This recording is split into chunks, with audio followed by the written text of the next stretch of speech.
point-seeking missile. Drives towards the line. Sensational score from Romajang. Wind into gear and drive to the line. And Cardiff are streaking across. Welcome back, everybody. BUCS Super Rugby is back underway. Good evening and welcome to a fairly dry Sandy Park. Surprising, I know. You join us for the Battle of the North versus the South, Durham versus Exeter. Now the stands are filling up behind me and the crowd is set to absolutely roar. Now of course earlier on in the day Exeter were top of the table and Durham are currently in 4th position. That could all change today. We're expecting a really strong crowd. Now let's get to know the captains a little bit more, shall we?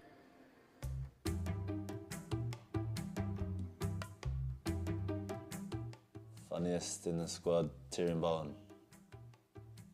The infamous Josh Clark. Favourite one's the fish on the line.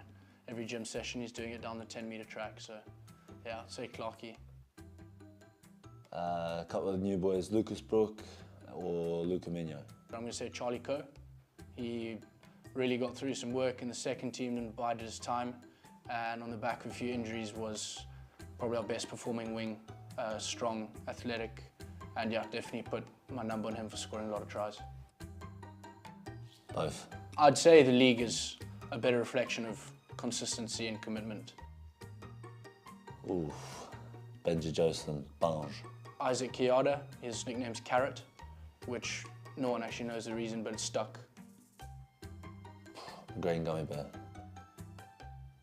I'd say just a hard-boiled, pleases, it's you can't get it wrong, and yeah, at the end of the day, it's food in the stomach. I'm not a happy man when I get very hangry, so yeah, I'm a hard-boiled potato.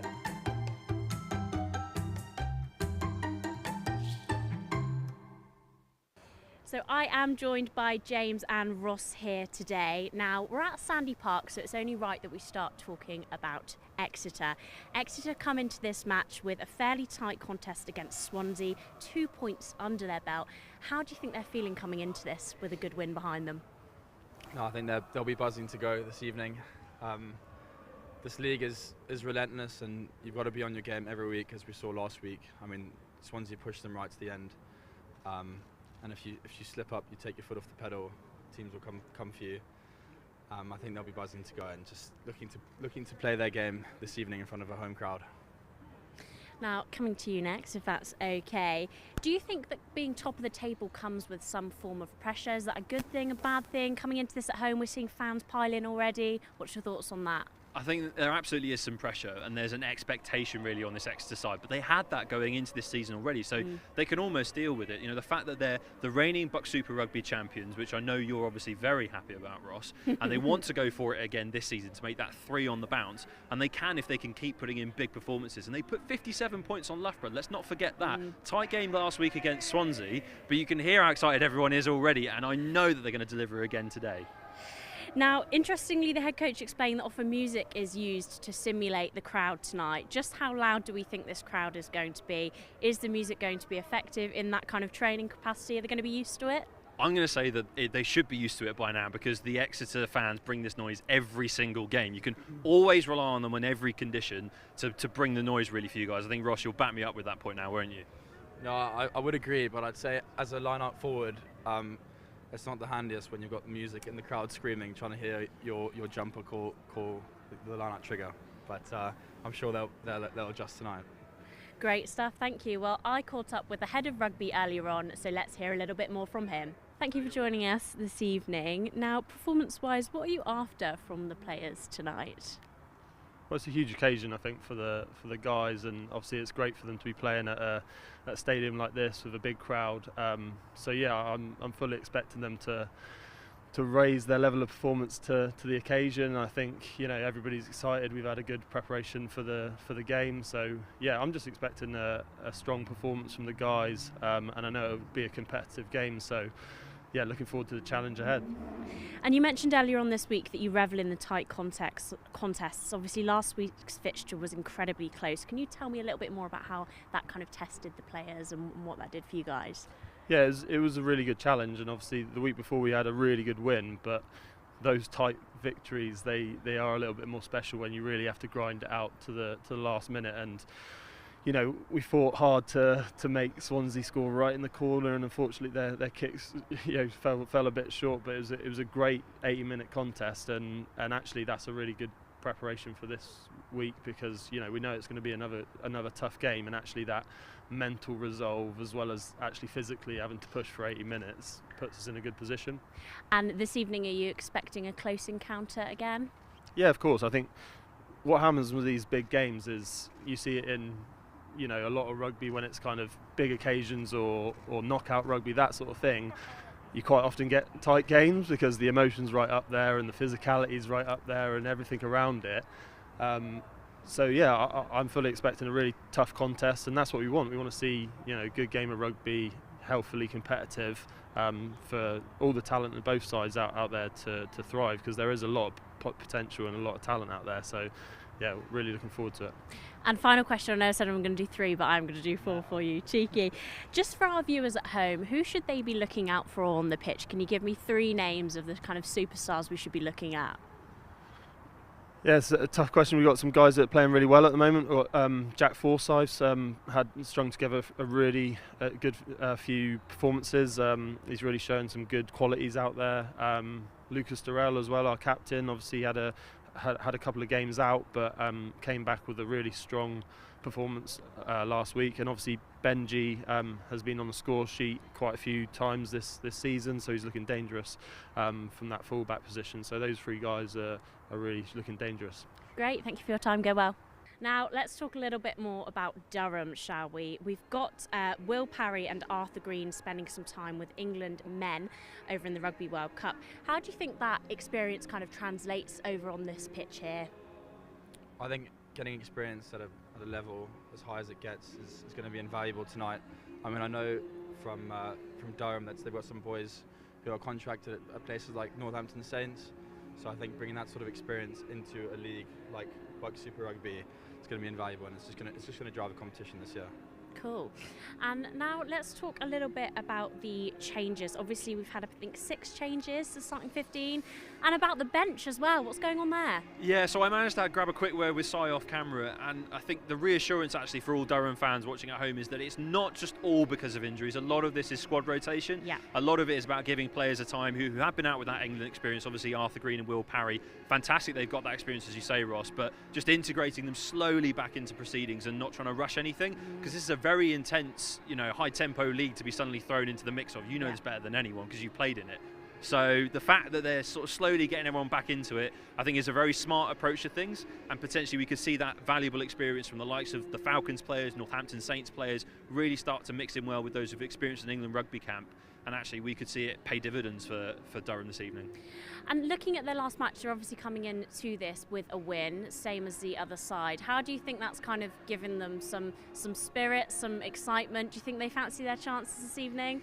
Well, I'm not going to say anything too much to offend Ross, because he's much bigger than me as well. So, but no, I will say that victory for Durham last week, that is definitely a statement victory in BUCS Super Rugby. You don't normally get such big winning margins in this league because every contest is so closely fought, and anyone in this league can beat anyone else. That's why it's the best league in the land. So they'll definitely have the wind in their sails, and they'll have a bit more confidence and a bit of a spring in their step. But I think the occasion is something that's really going to help Exeter today, and that 16th man out in the stands as well is going to be another thing to contest with. Fantastic, thank you very much. We caught up with the head of rugby earlier on, so let's go and have a look, shall we? Now, we spoke earlier on in the week about travelling down here. Can you tell me a little bit about that experience and how it's been for the team? It's all right, it's fine, we're used to it. It's just every other Wednesday for us, so we came down yesterday, got a good journey and had a nice meal. Boys got to spend some time together. They've gone off and done their own thing today. A lot of them just stayed in the hotel and worked. A few have gone for haircuts, a few have gone for coffee, and here we are. Sounds like a relaxing Wednesday for them then. Hopefully nice, yeah, nice casual visit to Exeter. Now, it's Paul Brown's 45th consecutive start for you guys. What does it mean to have somebody with that continuity on the pitch out there? Oh, it's great. I mean, he's come from school with England under-18s. He's trained incredibly hard. He's kept himself sharp. He's scored a lot of tries for us. And he just offers some real continuous threat on that right wing. And the opposition are well aware of what he's capable of. but he keeps rising to the occasion. So he deserves 45, and hopefully a few more still to come. And what areas of the game have you been focusing on in the lead up to this week's fixture? No, none in particular really. It's just more about keeping on improving in our own capacity. So we've had a good scrum this season, had a good maul, so we've just kept on rolling with them. Just trying to get the attack, get a little bit of more depth in our attack, and keep moving forward a bit better every week. And in terms of players to watch out for, can you give us a few names that we should be looking for on our screens tonight? Yeah, there's a few new boys on the scene this year. Young Finn Baker in our second row, Newcastle Falcons boy. He's running the line out for the first time tonight and come off the back of an England under-18s tour. Toby Tame at 12, Northampton Saints, England 20s. He's a fresher as well. And then nice to have Will Parry back from a quite nasty injury last year that dragged. He went off, had a great pre-season with Bath, went out and trained with England during the World Cup, and now he's in for his first start of the season. So there's a few boys buzzing to be on the pitch tonight. Great, well thank you very much and go well tonight. My pleasure, thank you. Now let's take a look back to our recent live streams through the lens at Cardiff and Bath. It's a blustery, wintry, rainy day here at the Llanrumney playing field. We have an absolutely scintillating double header on our hands. Cardiff University playing Hartpury in the men's and Edinburgh in the women's. A scintillating double header for you guys all to enjoy.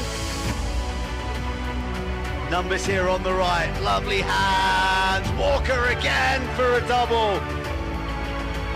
Here come Hartpury, another try, reasserting their dominance, going out the back. Smith hat-trick, never in doubt. They continue to grind through the gears, hunting for that whitewash and across, slaloming through defenders, setting up one last try for Maddie Ward. Thank you so much for joining us on the live stream here in the rain. We've had a fab afternoon. I hope you guys have too. We'll see you soon.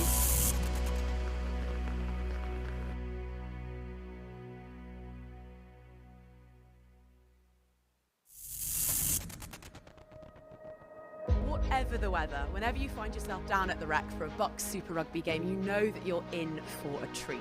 It should be quite the occasion. Historic ground, historic occasion, historic head-to-heads. I mean, it sells itself. Welcome to the Rec and to the biggest night of the year on the University of Bath rugby calendar. Finally, a home tie for the Brothers of Bath with this historic rugby stadium. And it's a try for Cardiff Met. It feels like all of Bath are in that maul, and they are over for the score. This is worked out for Cardiff Met. It's very unorthodox, but Steph Cribb's going to score. But Bath are over. Time has expired.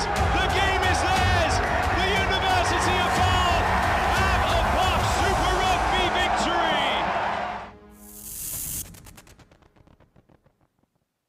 Well, I think we have whet your appetite just enough down here pitch side. Let's head up to comms and get this game started.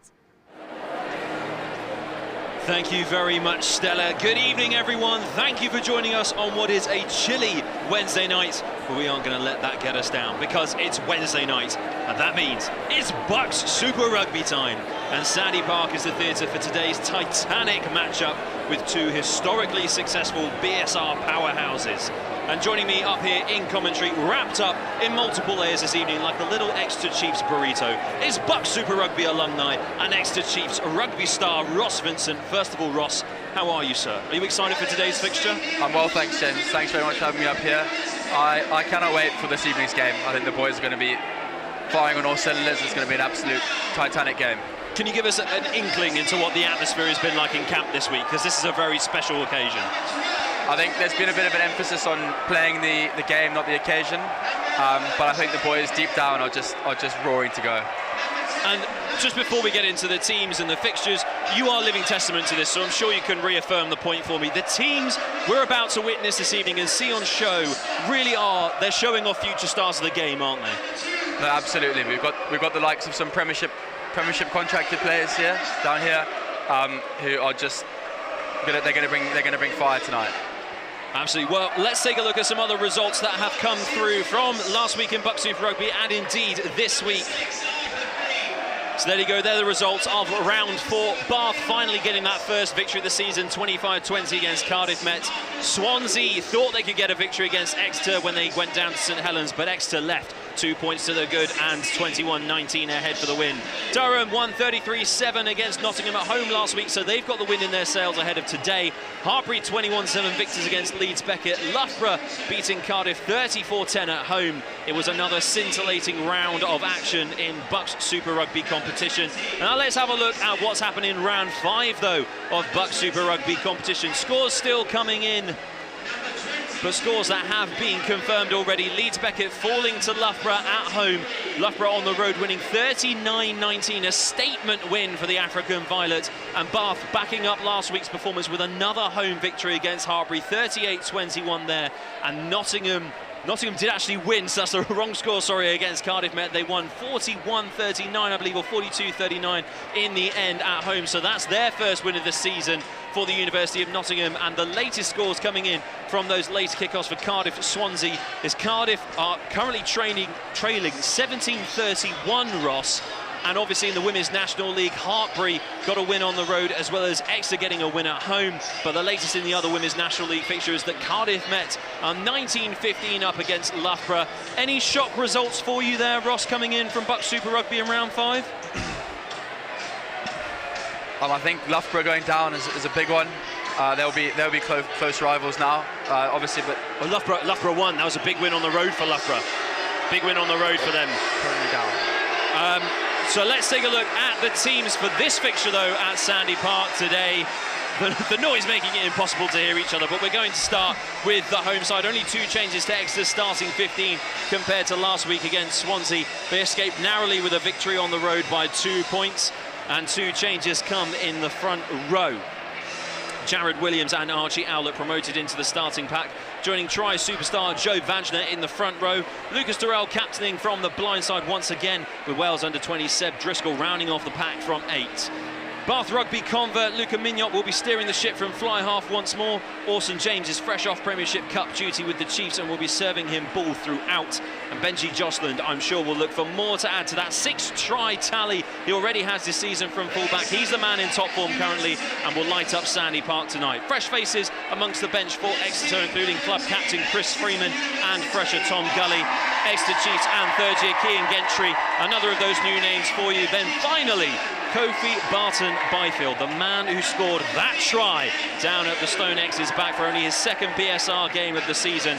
He'll certainly come flying off the bench for Exeter later today and hunt down that elusive first try of the season. The visitors today from Durham have enjoyed a 355-mile road trip but arrived hungrier than ever for a BUCS Super Rugby victory. 6 changes in the starting 15 from last week's victory against Nottingham. New props in Oscar Stott and the universal scrummager Hamish Murray join the pack. Oshan Thomas, a fresh face in the engine room behind them, and Arthur Green, the only other fresh set of legs in the back row, partnering on the flank with his captain Braden Barrett, who himself is back this season after a 17-month ACL injury layoff, and he's loving life so far. Pepper and Bishop an unchanged force to tackle that back line and control it throughout, but Northampton Academy's Charlie Cohen, new name on one wing, with Will Parry promoted from last week's bench to join current Northampton Saints Toby Tem in the centres. And the replacements are all changed bar one. Josh Naftalan will want a similar impact to last week off the bench, which led to a strong victory for the Palatinats against Nottingham. England under-20s Mark Dormer joins him as another front row replacement option, with Scotland under-20s Johnny Smith, the final forward name on that replacement list, plus Mike Ford, Aidan Boyle and Ollie Walker ready for dispatch into the back line. Ross, we've met our teams. The wind has settled. The cold is coming in. How do you think this is going to go? But why do you think it's going to go the way you think it will? Well, conditions look dry. I think there might be a bit of a dewy ball, but I think these conditions suit Exeter's running rugby game. They play an expansive game. Obviously, Sandy Park is a much wider and bigger field, which suits the likes of Benji Josland, Ed Volley, Zach Wimbush on the wing, who are going to look to tear up under the lights. I think a combo to look out for is Chester Ribbons and Charlie McCaig, who've been bossing that game in the centres. And then you've got some dogs in the back row, Lucas Durrell, Jack Forsyth, Seb Driscoll. It's going to be an absolute cracker. It's going to be an absolute peach of a BUCS Super Rugby game, and as you've just said there, talent coming out the wazoo here for either side, and a big crowd here at Sandy Park today. The entire main stand is full of Exeter University students, both faithful from rugby and from other sports across the university, and it's fantastic that all of them have joined us here this evening, and indeed fantastic that you've joined us here on our live stream tonight as well. Ross, some final thoughts as well before we go into this game. You mentioned the expansive pitch. It's huge here at Sandy Park, and you mentioned as well that it suits Exeter's running style of play. Are we going to see plenty of tries? Oh, absolutely. This dry evening set up for an absolute thriller. I think it's going to go down to the wire. The tension is building. The atmosphere continues to rise here at Sandy Park. One of, if not the most illustrious name in stadia for rugby down in the south.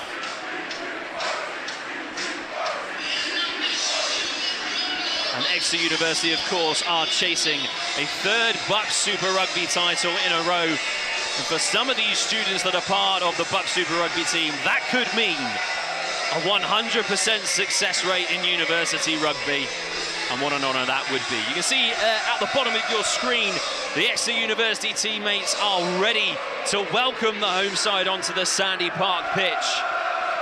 And the crowd have certainly got their voices going as well, Ross. I can hardly hear you next to me.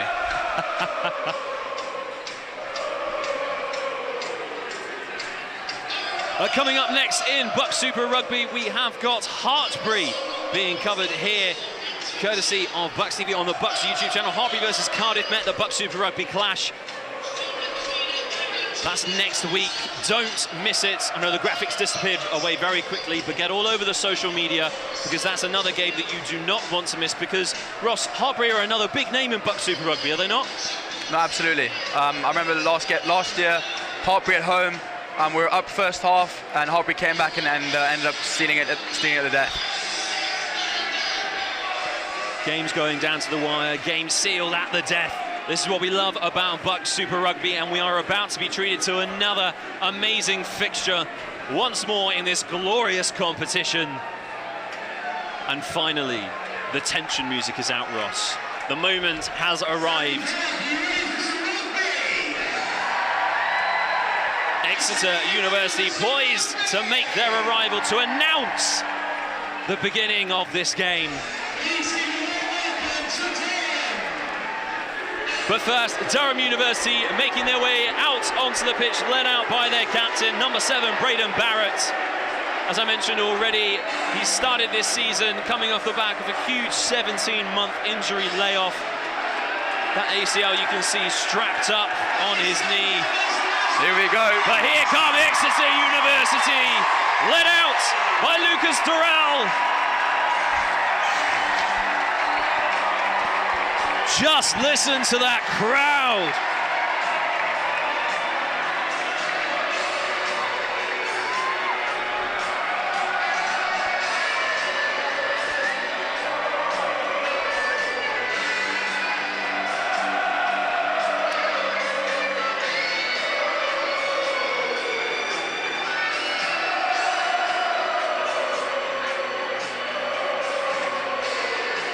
The sound is electrifying. BUCS Super Rugby round 5 will have its curtain pulled down from this game, and what a way to end the round. Here we go, Exeter University versus Durham University at Sandy Park. Big start for Exeter, already winning possession at the kickoff. Chester Ribbons getting his mitts on that ball early for the green and white. And Mignot sending it out into his forward pack already. Alfie Bell carrying there. Lovely quick hands to Durrell, but he's scooped up quickly by Paul Brown-Bampo.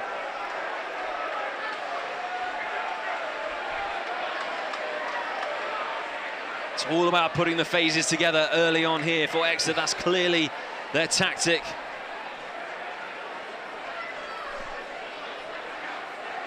Oh, another strong carry from Zach Wimbush now.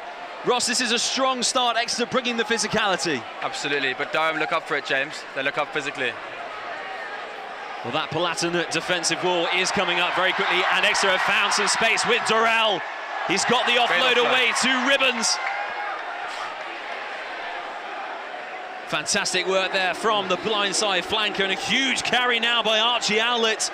One of the only changes in today's starting 15. And coming off his wing was Ed Volley. He thought he was through, we all thought he was through, but now here come the quick hands.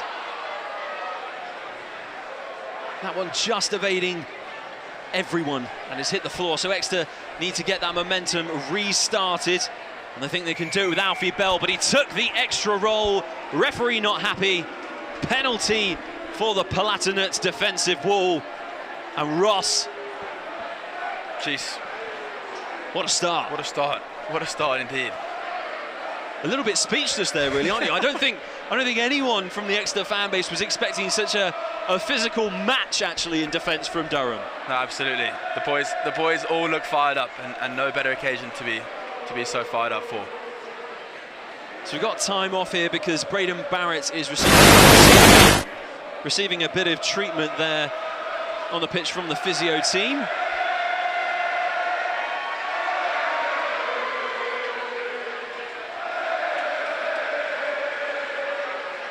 We've already seen the likes of Zach Wimbush and Ed Volley roaming off their wing, looking to penetrate that defensive line and getting the boys on the front foot.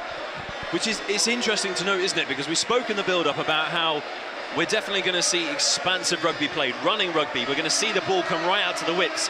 But the wingers are coming in. They're coming in to find that space already, Ross. Is that just them trying to match the physicality and really set the tone of the game? I think we want to try and condense the Durham defence to allow for later spraying the ball wide. So just making sure that Durham defence is tight around the fringes. We'll leave space out wide for the boys later on. Don't give away all your defensive tactics and attacking plans just yet. We've still got 78 minutes to go, and that's not a sight you want to see. It's Braden Barrett making his way off the pitch, and he's shaking his head as well, which means he'll be replaced by Tyrion Bowen. You see the number 20 making his way onto the field now. Not just on your screens yet, but really disappointing to see Braden Barrett go so early, Ross. Is that an HIA or a knee? Can you see? Well, he's shaking his head. He's marching up into the seats. I think that's a permanent substitution for the Palatinate. And to lose your captain so early on, Ross, that's a big loss. It's a big loss as well. Braden Barrett's an illustrious carrier, defensive player. I mean, that's a huge loss for Durham. Oh, a huge hit in the middle there from Luca Mignot. Exeter getting their first chance of running their defensive patterns. And the Bath convert is certainly setting the tone for his back line to follow. How's that for some French spice? Yes!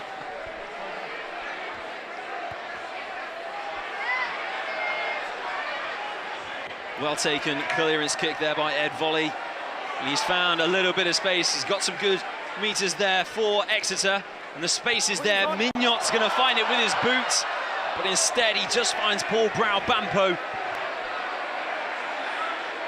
Brown makes his way across the pitch for Durham. Both sides looking to use the width early on. A little bit of space there, snuffled up though from Charlie Coe. And he's also won the penalty for Durham as well. Slightly high tackle from Exeter. Is this a case of bring the physicality but stay controlled, Ross? Yes, absolutely. I think the boys are still reacting to the new law of tackling below the shoulder, which is at the sternum height now. And I see it's been catching a few boys out recently. It's all about making rugby safer, bringing rugby to the masses, which is what we love to see, because there are masses of University of Exeter students here today, and they need to bring the noise and be that 16th man, because the Palatinates are in the 22 for the first time. So this is a big defensive set from Exeter now, Ross. In you come then, Durham.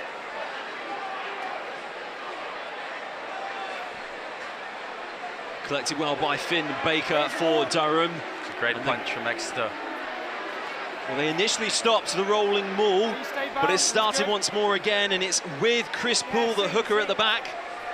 He's going to have to take that to ground because he's being swallowed up by the Exeter defence. Alfie Bell once again leading the charge for Exeter's forward pack.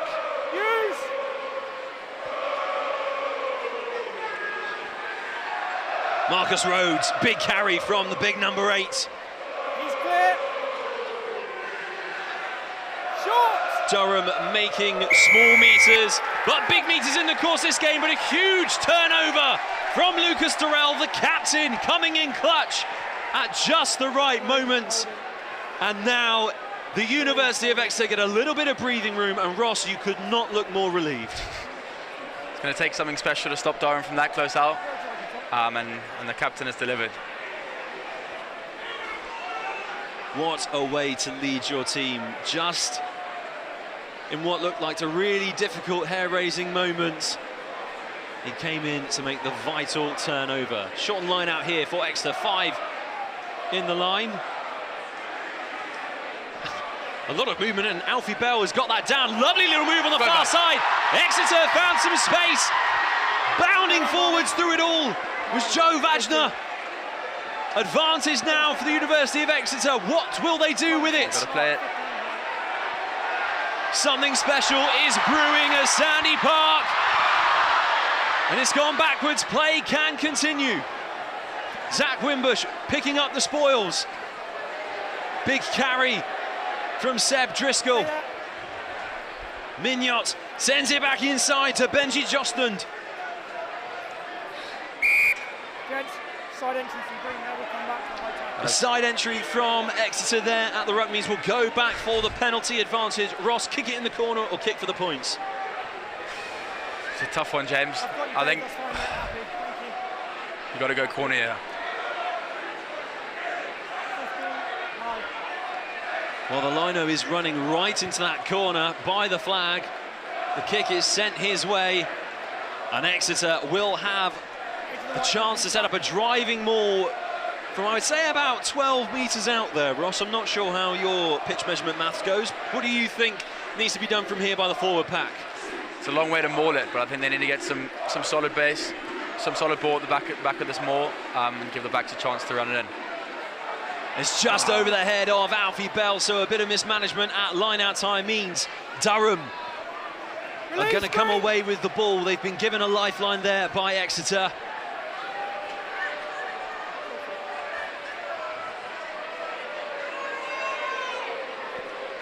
Boys looking to counter here. Well, Max Pepper setting up for an easy box kick clearance. Although every scrum half will tell you it's far from easy, and he's bought Durham a little bit of breathing space. And Exeter do have the line up, but much further away from the try line than they'd want to be, Ross. It's a good exit that from Durham. Done well to get rid of that.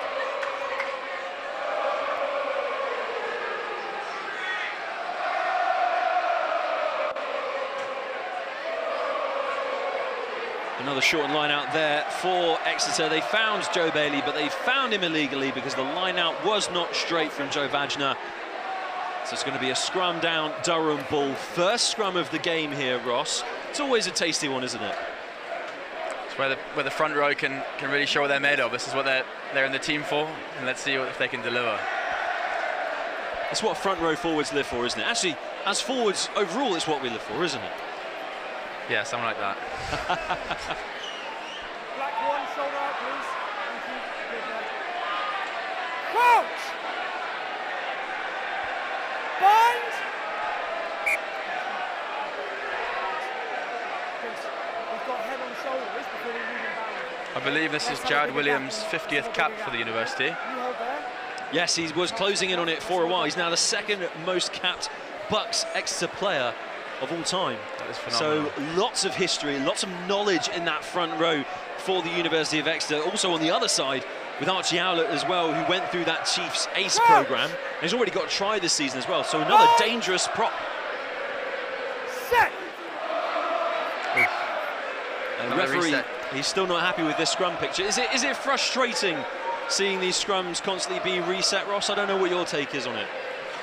Look, I'd be lying if I said I understood the scrum like front rows do. I don't think they even understand it sometimes. But I think it's a game of chess. It's a game of mind games. Trying to see who's gonna make the next move. We'll find this side, far side. Dark arts of the front row, indeed. Absolutely.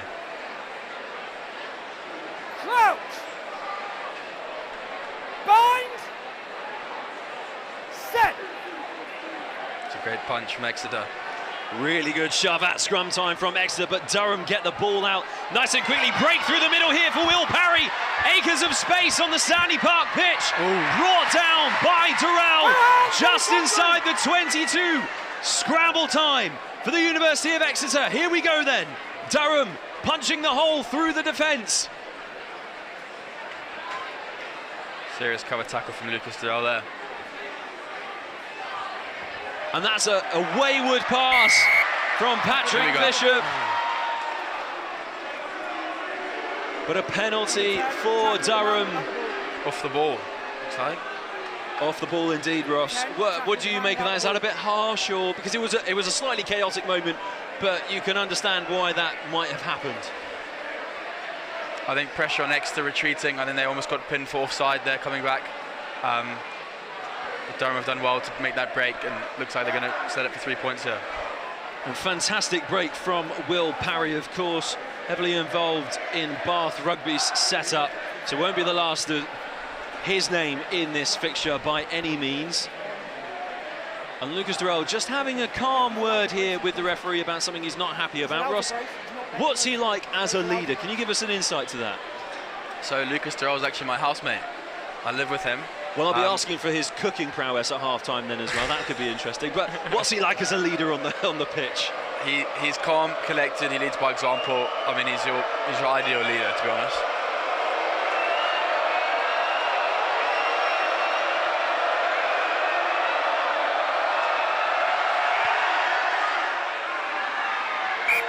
And the flags are raised for Durham University. 3 points on the board for the Palatinates.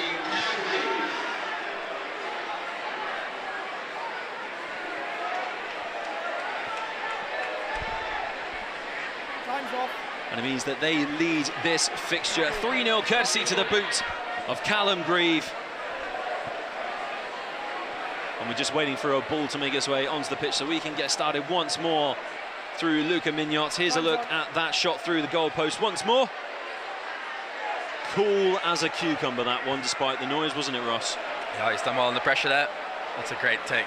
Brilliant take from Oshan Thomas, who's actually making his BUCS Super Rugby debut this evening for Durham University. So huge congratulations to Oshan. And I'm sure he's going to be taking plenty more of those kicks. That's a serious steal from Seb Driscoll. Great turnover for the University of Exeter. Here we go. What can they build from here? Vajda puts his head down. Let it go. Alfie Bell thought about the little tip on, but instead makes a good 5 metres there for Exeter. Another lovely tip on finds Josland, but he couldn't quite wriggle through the tackle. No left. Scrappy ball at the base there. Knock on though from Exeter. Under pressure from the Durham defence once more. And they've got to iron out these mistakes very quickly, Ross, because we're nearly 15 minutes through this first half and they've still not got on the scoreboard. I think Durham just putting some pressure on our breakdown there. Need to look to get some cleaner ball out there for our backs to flourish. More scrums. More of your favourite thing. You are smiling. It is confirmed. Crouch! Bind!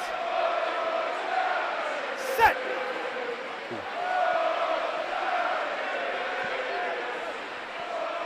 Well, here come Durham. It's out in that back line. Big boot coming in there from Will Parry. And it's found Paul Brown. How has he done that? Got way ahead of the Exeter defensive line. A wrestle time at ruck time between both sides. Somehow sees Durham with the ball in hand. But a knock on there from Hamish Murray. He'll be very disappointed with himself, but a penalty again for Durham University. Exeter's penalty count clearly much higher. What does that mean to their game overall, Ross? We're just giving Durham easy ends into our 22 here, and looks like Patrick Bishop will look to get this as close to our line as possible, and they'll set up another more. But Exeter need to sort out that penalty count as soon as possible. What is that penalty for? first one was a little bit, but that one was what you want to see. Outside. The Durham running a shortened line out as well, similar to Exeter earlier on in this fixture. And it's easily out into that backfield. Here we go once more. Is there another hole to exploit? Nearly, and the offload is good. Great work on the floor from Marcus Rhodes. Is on the far side with Charlie Coe. But Coe's offload not quite as good as his number 8. And Exeter, they've got the ball back, but they're 15 metres out from their own line, Ross. It's really good cover defence that from Benji and Jack Forsyth. They look to clear their lines here.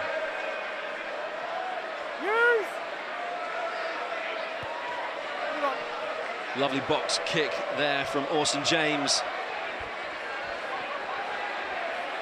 Oh, Cal Grieve really taking the brunt of that tackle there. I'm sure we're going to see more running rugby from the fullback as this game goes on. Chris Poole swallowed up and put down on the floor. Oh, another great offload from Rhodes.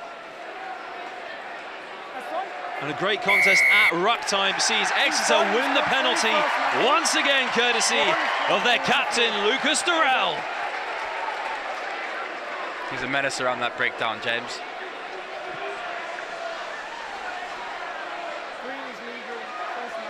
He's on top form this evening for Exeter University. And it couldn't have come at a bigger time in the season. Occasions like this at Sandy Park don't come around every day. And he'll be particularly fired up for this fixture, won't he?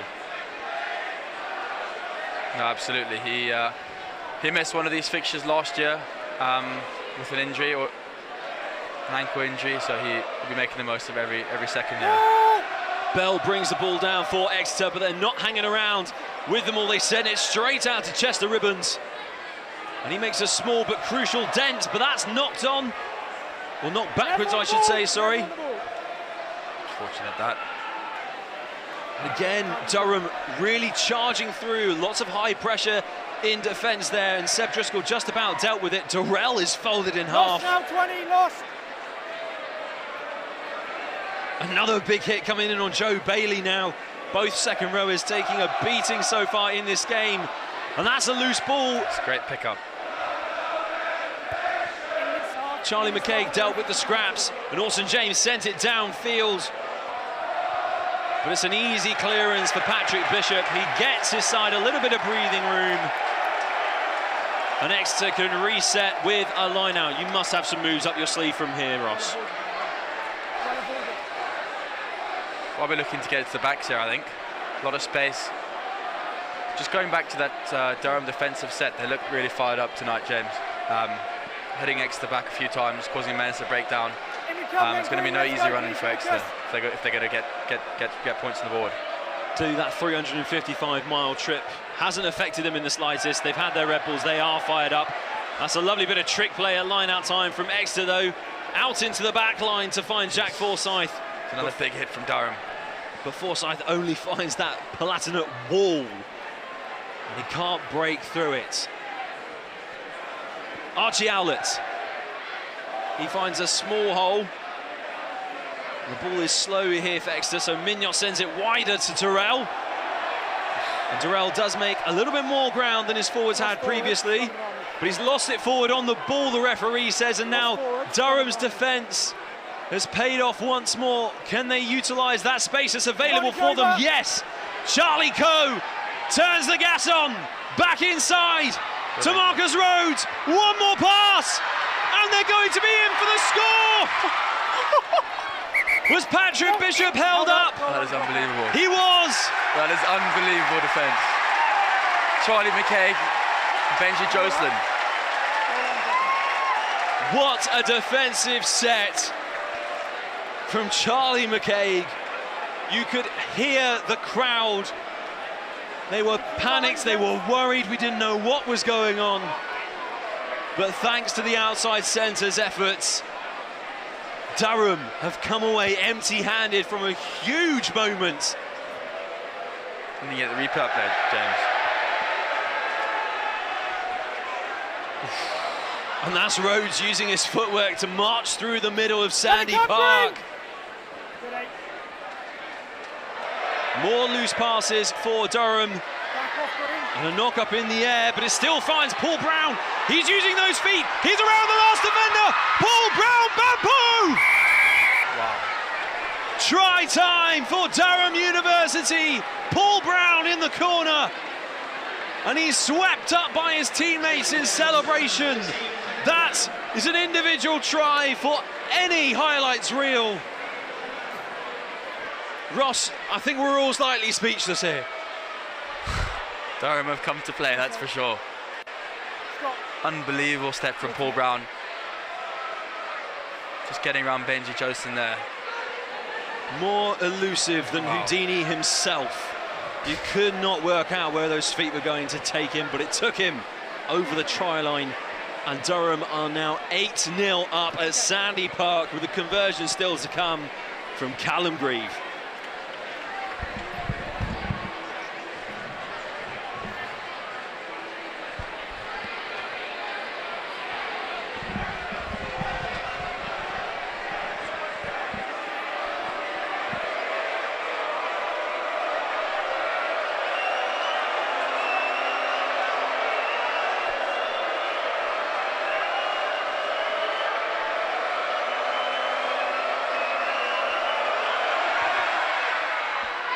Beautiful kick there from Callum Grieve to add the extras.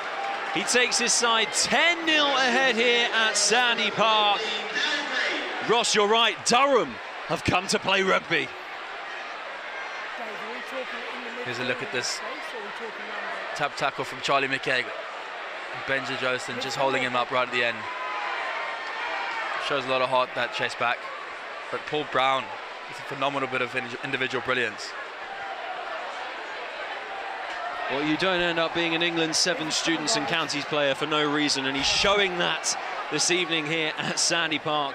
Probably not the last we'll hear of his name today either. Durham have possession from the kickoff from Exeter. And what a magical start to this game so far. Marcus Rhodes, again, all over front football for Durham. Lots of spinning there for Arthur Green as well, but not enough to spin out of a tackle, and so Max Pepper tries to set up a good picture to clear his lines with. Good catch from Benji Joseph. He's found some space in the middle of the Sandy Park field. Breaking through the tackles, Jostland. Now that was a silly mistake there from Johnny Smith. It's just the response. Exeter needed that. See the electricity of Benji Joseph just charging through the middle of the field. Benji Josland broke through every tackle that came his way. And because Johnny Smith, the replacement for Durham's captain, Braden Barrett, knocked that ball out of the scrum half's hands illegally, Exeter have been handed a line out inside the Durham 22. Need clean ball here, Exeter, and that they do.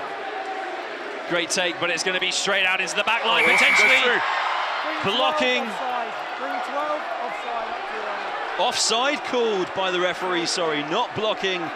Number 12, Chester Ribbons, just a bit too eager to come off his lines. And Orson James was through a huge hole in the Durham defensive wall. But because Ribbons was a bit too eager to join him, Exeter concede the penalty and still have 0 points on the scoreboard, Ross. I'll be honest, that is the first time I've seen that penalty blown against the attacking team. It's usually the defensive team who are trying to creep up and win the jump on that line-out release. But it looks like the line judges are going to be prudent on that tonight. They are hot on it, so they need to be squeaky clean for the rest of this game, but that wasn't squeaky clean from Durham. And so Vajna comes away with it for Exeter. This is another chance now. They've got to come away with something here. Forsyth. Support. That was a good carry from the open side, and his backs are now capitalising on a bit of front foot ball. And a penalty for Exeter. Hands on the floor from Durham University's Marcus Rhodes. Ross, surely this goes in the corner again, and Mignot is eyeing it up as we speak. Oh. Kept in play somehow by Callum Grieve. Returns it downfield to Luca Mignot. And the Exeter fly half tries to use his fancy footwork. Go in there. But Exeter will need to reload now. That's a huge missed opportunity there, but great defence from Callum Grieve. Yeah, I think Exeter have set out their intentions. They're here to play. They want to match Durham. They want to get the ball in the corner, get that maul drive going. But I think just need to get a bit of composure on here and get points on the board. No hands! A dominant carry from Jack Forsyth was followed by another dominant one by Archie Owlett. Exeter really fired up now to try and get those crucial points to stay in this game. Orson James with a nice carry around the fringes of the ruck. Owlett takes 3 players from Durham's defence to bring him down. Bell much the same, the tall second rower, driving with all of his might. Oh, a lovely round play there from Chester Ribbons, trying to get around those edges. Exeter playing dangerously here. Need support. Get the offload away, they're screaming to Zach Wimbush. Jared Williams now. Again, one of those 2 replacements in the Exeter starting 15 ahead of today. Durrell, driven upwards. And that's not gone to plan for Exeter, but they could still have a chance here because it has gone backwards. Time to reload and rethink now for the green and white. Another long passage of play. The lungs will be burning, James. Good carry there from Chester Ribbons, breaking through those tackles. That's front foot forward ball that they needed. Orson James thought he could go on his own. Turnover would have been good, we'll come back. The turnover would have been good, but the referee's playing advantage here for a high tackle. So Exeter have a penalty. Point surely now, Ross. That's 4 penalties in Durham's own half and still no points on the board. I agree, James. I think they need to start getting the points ticking over. Put some scoreboard pressure on. But no. What do we know? Straight to the corner, a line out. They must back themselves to get the full 7 points from this position. Keep it in the forwards or send it out to the back line, Ross? It's about 6-7 metres out. I think this has got to go catch and drive. Let's see if they can get some clean ball here from Joe Vagina. Well, that is a good throw from Vagina. It's a great play from Exeter, rumbling towards the Durham University try line. Advantage. Stop short, advantage play though, but the try is scored! Jared Williams has erupted Sandy Park! The University of Exeter are on the scoreboard, and the loose head Jared Williams, he says enough is enough, and he's done it himself, Ross. On his 50th university appearance. You can see him there scavenging for the ball, can't you, Ross? It's a great pick from Jared. He'll be chuffed with himself for that one. He was not having his team come away with 0 points there by any stretch of the imagination, and there is Rich getting stuck in to get the message across. What would be your message right now to Exeter, Ross? Keep composed, keep trusting the process. Still a long way to go, 50 minutes, James. Plenty of rugby to be played.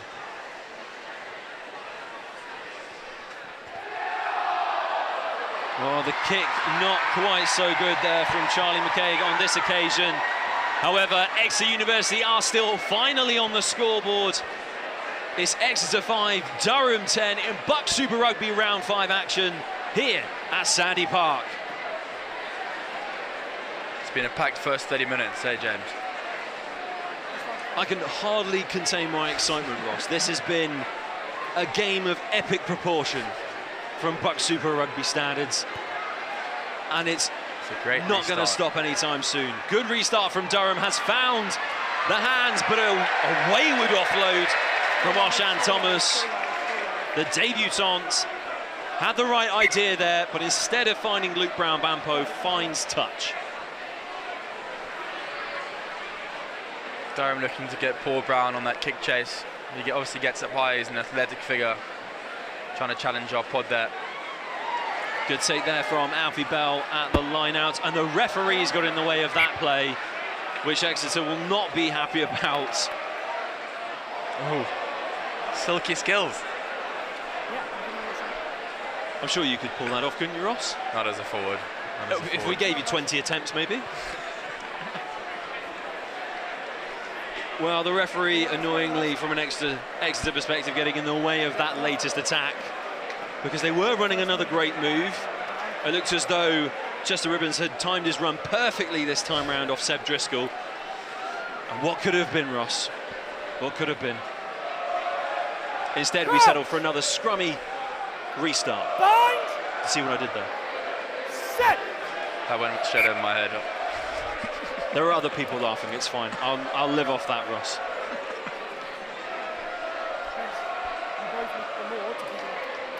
So referee again not happy with this scrum picture. Both front rows needing to find a fine balance between each other. Interesting to talk about Joe Vajner in that front row as well, actually, the hooker. He's already got 5 tries to his name so far this season, Ross. And he's a fresher at the ripe old age of 23, I believe. After the demise, unfortunately, of London Irish, where he was already having a really successful career, wasn't he? Yeah, he's a quality player, Joe Vajner. Really unfortunate with what happened with London Irish. But I mean, we're not complaining here at Exeter to have him in the side. He's a good bloke, he's a funny bloke. Not so tall, actually. I don't know if you can see on the camera. Oh, I'm sure he's not going to let you forget that you've said that. That'll come back to haunt you, Ross. Yeah. They always do. And Durrell's having a quick word here on the sideline with the touch judge about not being happy with the picture in the front row. You don't want to get in Lucas Durrell's bad books. And you're saying that as his housemate as well, so we really don't want to get in his bad books. Were you late with the Wi-Fi bill or something? Set. And it's a penalty for the University of Exeter. And it's the tight head Hamish Murray for Durham being penalised, going straight down on his knees. The touch judge making that call to the referee. And Mignot sends it down the pitch. And he sends it into the stands for an Exeter line-out. The referee's had enough of these games from Durham. I think he's at the end of his tether here.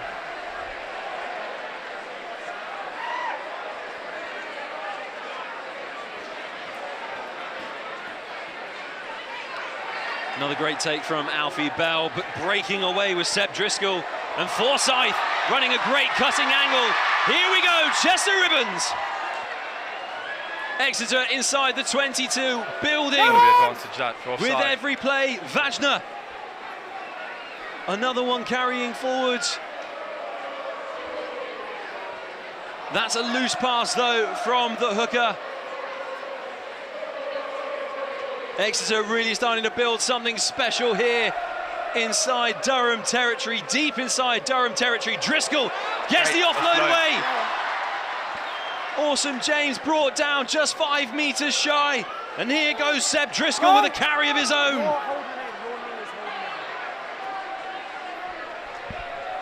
Exeter inches away from scoring now at Sandy Park once more. It's over.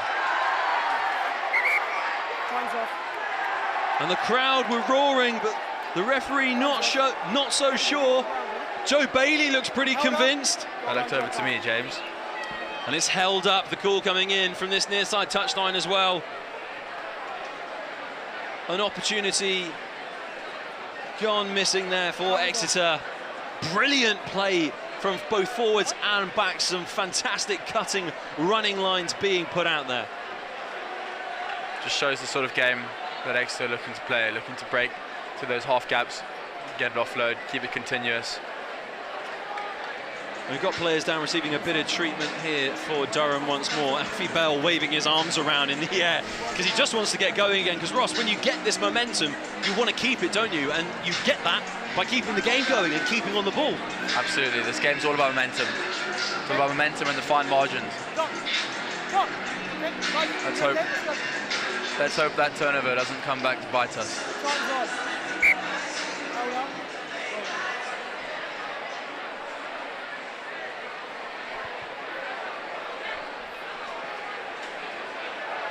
Well, and the restart has found Benji Justin. And he's found met by a firm shoulder there. He's found that Durham wall once more in defence. Archie Owlett. Again, he takes 3 players to take him down. Great carrying from the tight head. And Luca Mignot thought he saw a bit of space to show and go. And that's another great run from Vajna. Always on the end of a really good line. Driscoll pumping his legs with all of his might there as well. Durham really looking to attack this Exeter breakdown. And flying up very quickly in defence for the tackle and always over the top of the ball first. Bailey. Was that a goose step from from Archie Bell?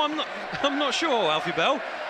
Here we go. Forsyth on the wing, one-on-one. Got to stay in. With the try scorer, Paul Brown. But Brown sends him into touch, sends him into the stands with that strength. And because of the knock-on, we're actually going to resume with a Durham scrum. A huge defensive effort from Palatinate.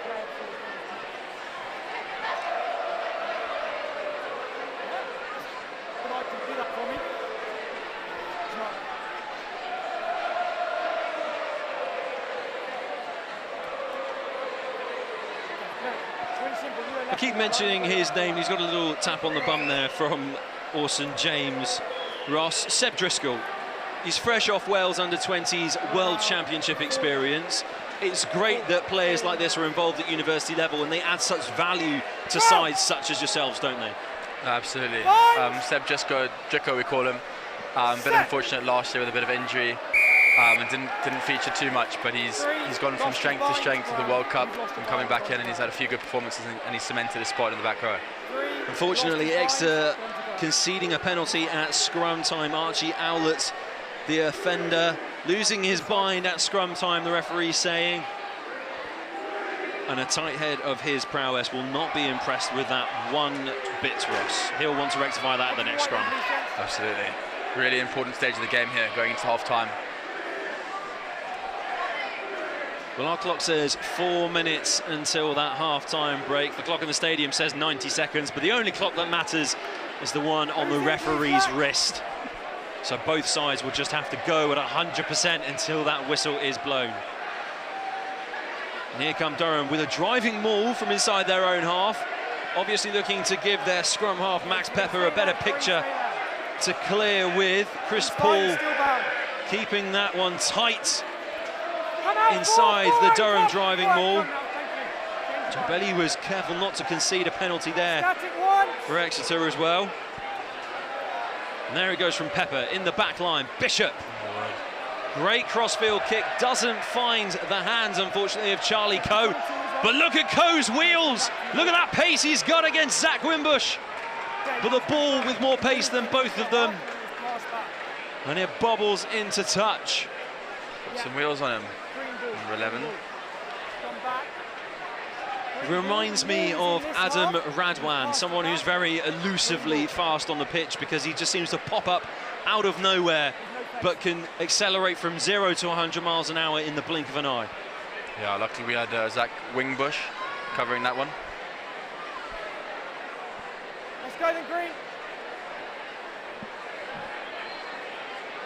No, it is Wimbush, but he's on the wing. So See, that went over my head as well. We can't do this with our dad jokes. It's going to get even worse as time goes on. Still got 3 minutes to go. No, half a step. Good.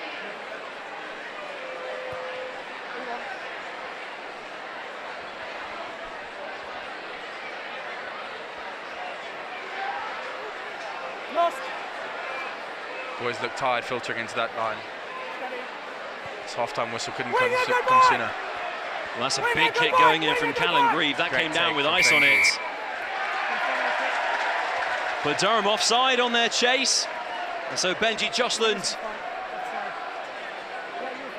will hand this ball off to Luca Mignot, and I'm sure Mignot will send that down the touchline to give Exeter a better position to have a driving line out with.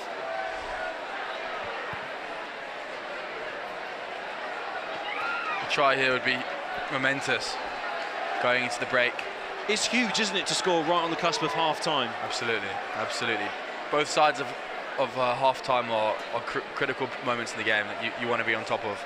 But equally so, if Durham can stop them from scoring, that's just like scoring a defensive try, isn't it? Absolutely, it sends a big defensive message. Well, here comes Driscoll peeling from the line. Forsyth is on the tip. Outside him, Owlett. I think Exeter just need to stay patient here and wait for that Durham defence to crumble. Well, there goes Wagner, tucks his head down, gets stuck in. Driscoll once more. Good carry from Seb Driscoll. He's everywhere today. Great take from Lucas Durrell. He had to leap into the air to grab that initially. Oof. Lucky to get away with that one. Exeter very tight in attack, very narrow in attack at the moment here. Ross, can they keep this up, or do they need to go wide? I don't know if you can see Ed Volley around the touchline there. I think he'll come in as an option now as the cross kick. Great run there around the fringes from the Exeter forwards. Need to be squeaky clean here and stay on the feet. It's another pick and go. And Toby Ten was going in looking for the turnover. Forsyth thought he could pick and go on his own, but he snuffled up. Durham look hungry.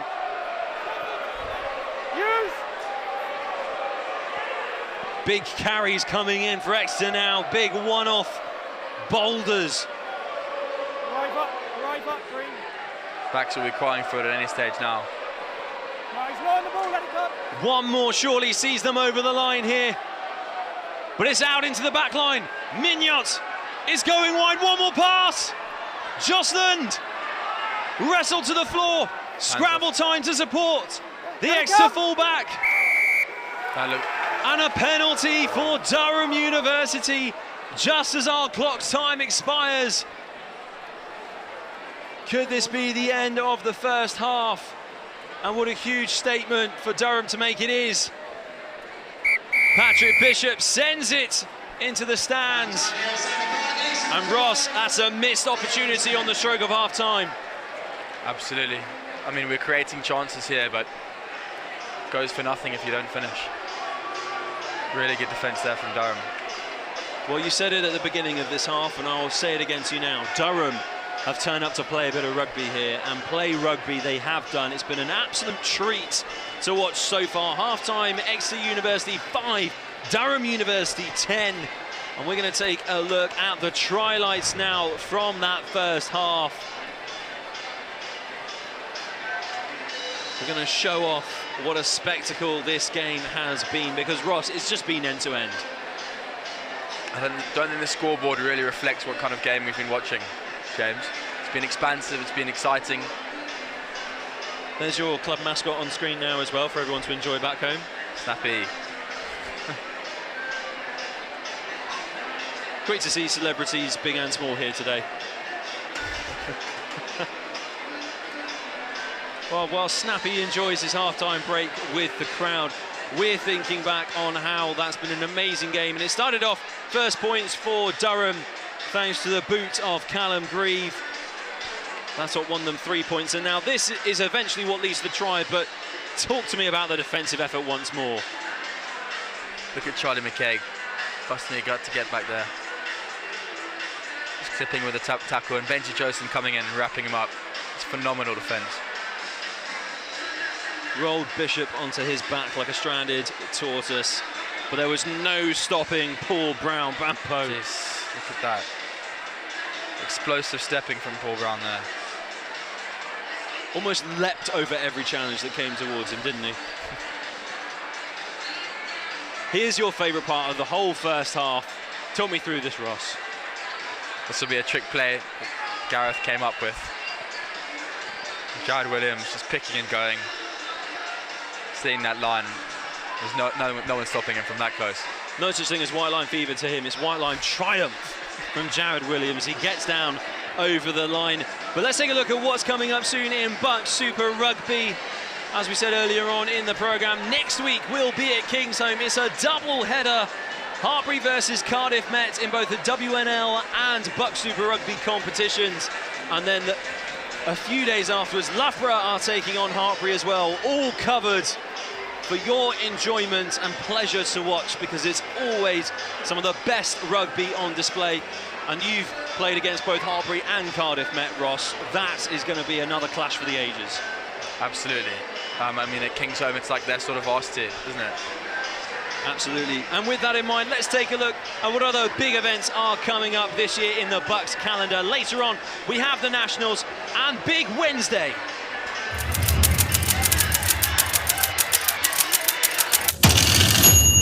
And this annual flagship event, marking the 10-year anniversary since the start of BUCS Nationals, always no shortage of colour, drama, excitement and names to watch out for as university students from across the UK battle for glory and bragging rights. He is powering his way to the wall. Is he going to be enough? Things are about to heat up a little bit. They're all coming back in the closing stages. Oh, what a finish that was. It's a new BUCS record. She will take the goal. Was it ever in doubt? But they're pretty much neck and neck here on this second leg. So tight, shoulder to shoulder.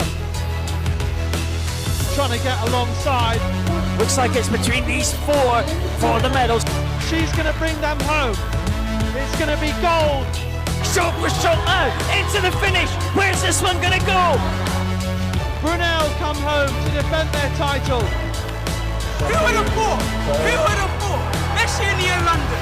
I've chat to all. Open in the middle of the field. Shot away a goal, it's in. Oh, that is a lovely strike. It's crossed to the hole and one. Welcome to the University of Nottingham. Welcome to BUCS Big Wednesday, powered by New Balance. 114 teams from 25 institutions competing across 16 sports, 6 venues. Here we go. We are underway. We're now in for the big one. The championship final is coming your way. Big game then. Both of these two teams. Let's see which way it will go. Welcome to BUCS TV. Has a man down the field, open in the middle of the field. There he goes. Oh, it might go really good. What an excellent goal that is. Here comes Rogers, champs it and puts it down.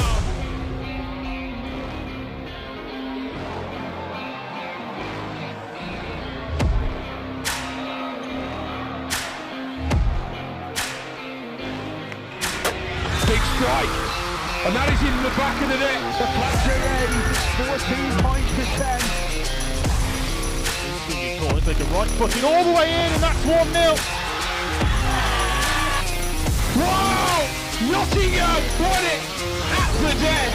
Gonna go into the end zone again. But one more time, your champions. The champions are Nottingham. The University of lift the trophy once again. What a performance it was today.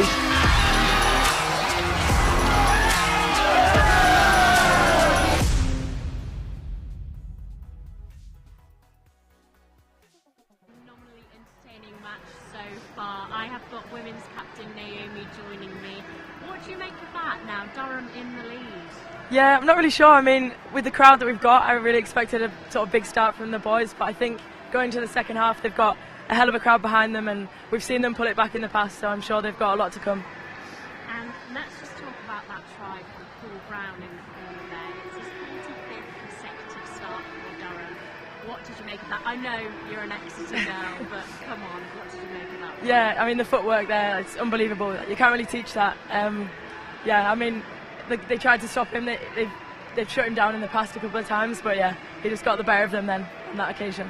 In terms of what's going on in that changing room at half-time, pretty strong words are going to have to be exchanged from the coach, or maybe not strong words, maybe silence is the better option. Yeah, I'm not too sure really. I know Lucas is very short with his words. I mean, he gets the point across. He's very much like a lead by example captain, so I'm sure he's just saying basics and stick to that going into the next half, I think. And just quickly before we go, about the Women's League, you guys did pretty well today on that result. Pretty proud of that? Yeah, really good result, especially with it being a squad rotation. We managed to rest a couple of our players, so to get that kind of result with some of the freshers stepping up is a really good reflection of where we're at. And what are you aiming for this season in terms of finishing? We always say like home semi-final would be ideal, but we try not to fixate too much on the outcome. I think everyone wants the gold, but just take each game as it comes and hope for the best, really. Brilliant stuff. And in terms of the second half then, what is it that we exactly want to see from Exeter coming out onto that field?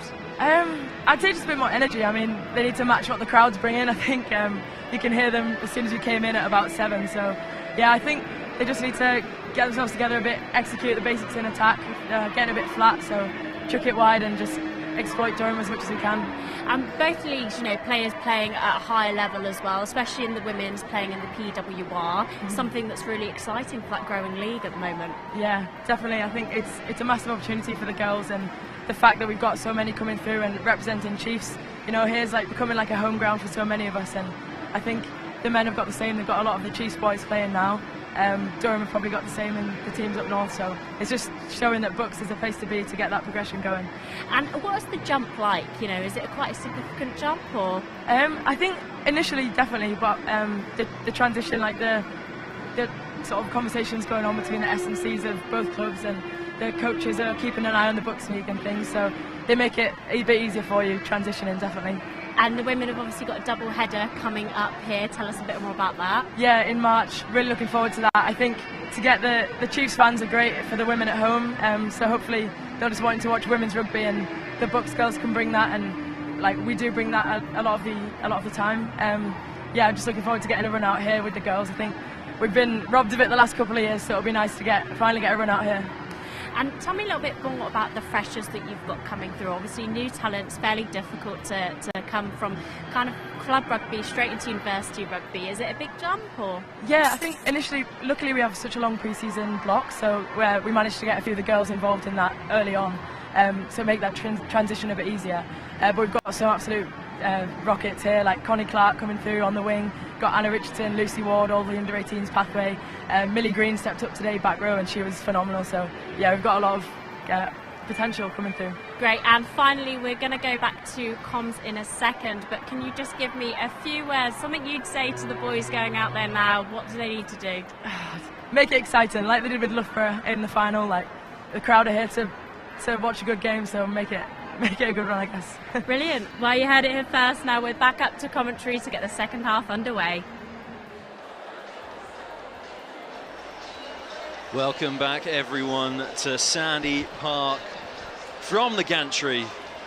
This bird's eye view, and we can still see Stella there on the screen, having enjoyed the company of a very happy Exeter University captain after that game today. And indeed, I'm smiling from ear to ear because I know we are moments away from the second half of this game beginning. And that brings me great joy because BUCS Super Rugby never fails to deliver a brilliant game. And we've seen that so far here today. Durham University now back out onto the pitch.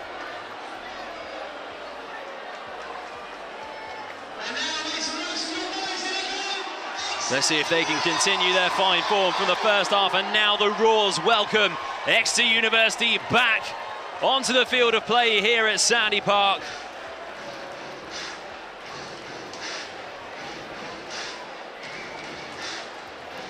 There will have been some strong words in the changing room at half-time. And I'd love to ask my co-commentator Ross Vincent about it, but he's not back in commentary yet. He's been mobbed by the Exeter Chiefs fan base for autographs, selfies, book signings, the lot. But I'm sure he'll be up in just a few moments' time to join us. Time's on. But for now, we'll get started once more in BUCS Super Rugby. That kickoff not going 10, despite the best efforts of Paul Brown. Despite the best efforts of Paul Brown to regather that. And to show off to the referee that it had gone 10 metres.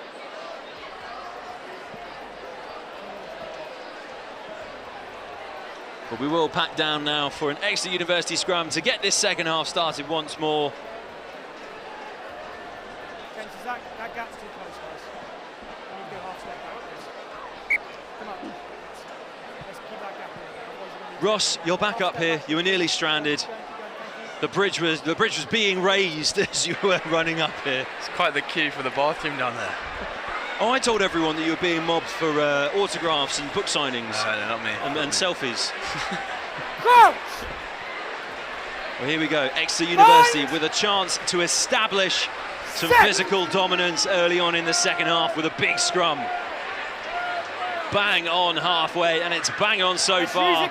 Scrum's not going anywhere. Driscoll uses it. It's in the back line. Mignot shows and goes, spins out the tackle. Good ground gained by the fly half. Here we go. Ribbons once more making a dominant carry. Vajna tidies up a loose pass. Who's missing a shoe is that? Someone has indeed lost a shoe. Archie Owlett with his first carry of the second half. Plenty more from him, I'm sure.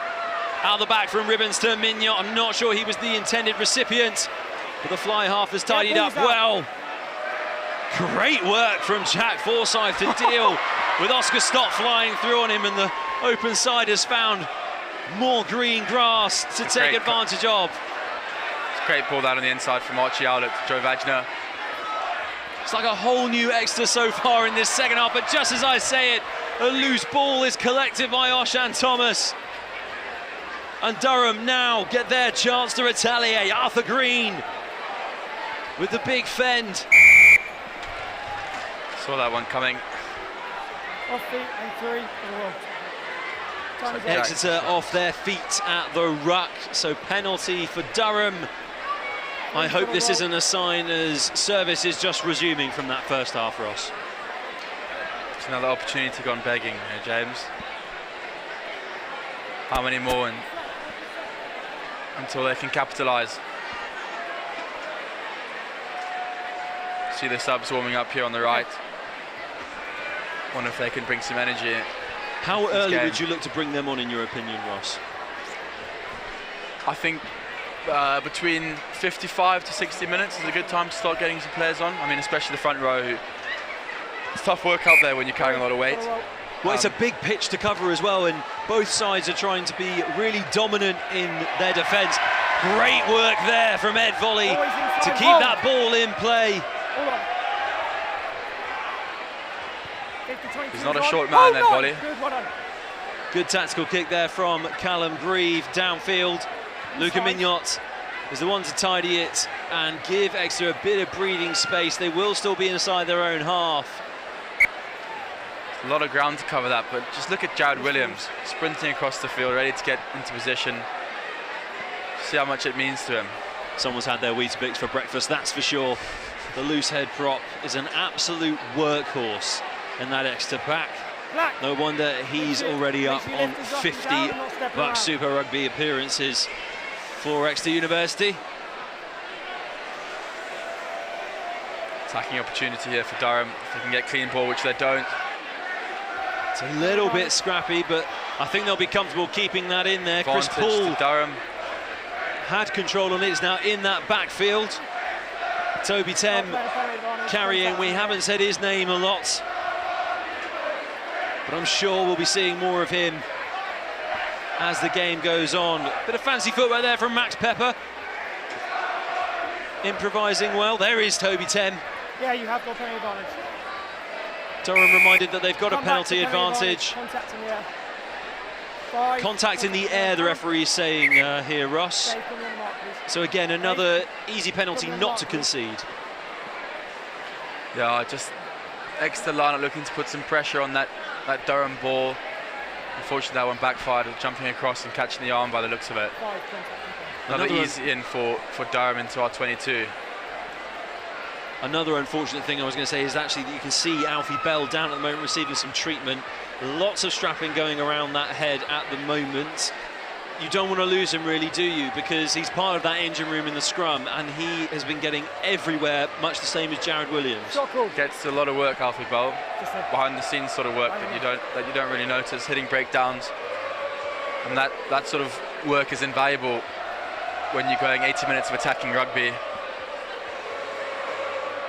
And unfortunately, just being on the receiving end of the whistle there. Now there's an interesting decision from Durham University. They're going for the penalty kick, and Ross, that means it would take them out of a converted try, out of reach of the University of Exeter. So, big moment now from the fullback Callum Grieve. Right decision from Durham? I think they want to apply as much scoreboard pressure. We spoke about either side of the half. First person to score, get points on the board after the half time. To start building momentum, and we see Jake Murray lining up here on the sideline.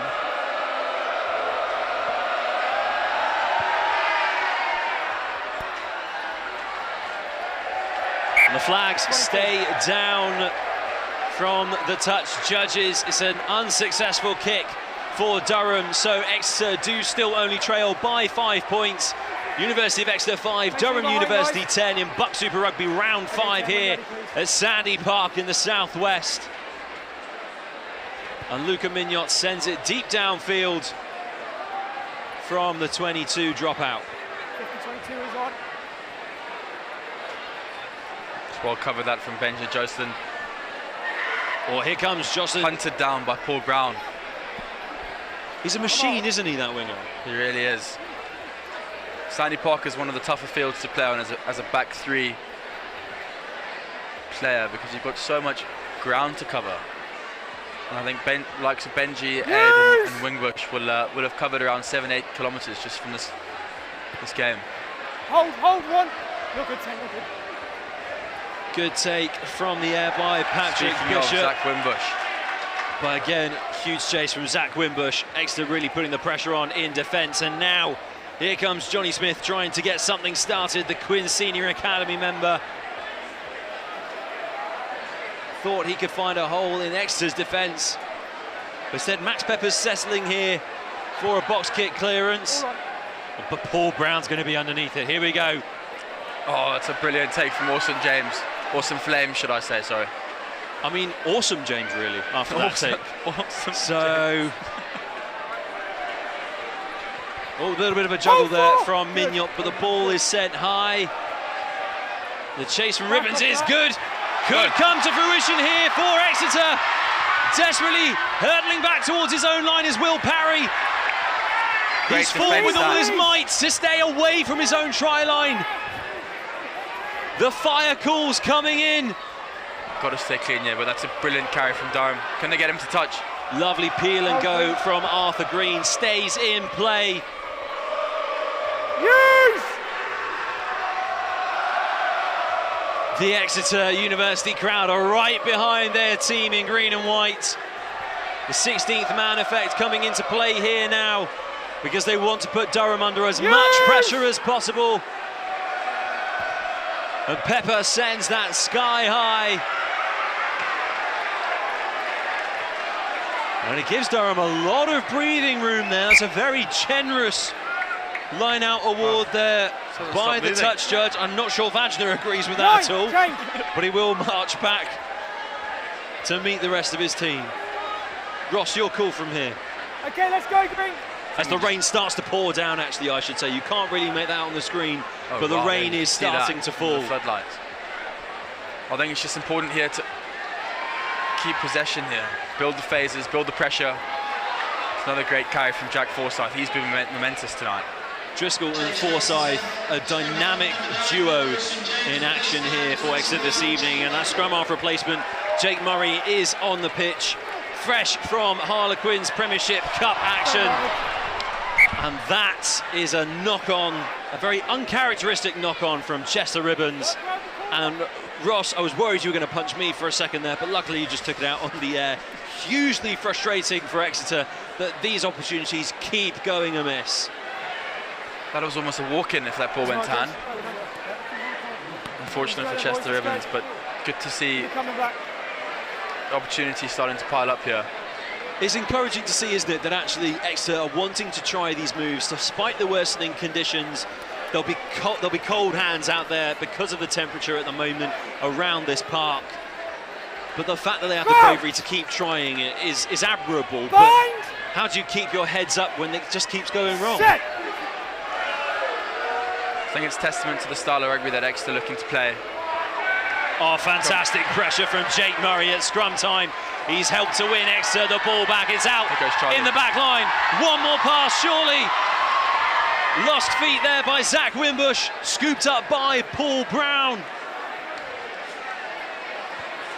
And a loose ball only finds the foot of Alfie Bell. Durham once again easily get the ball back.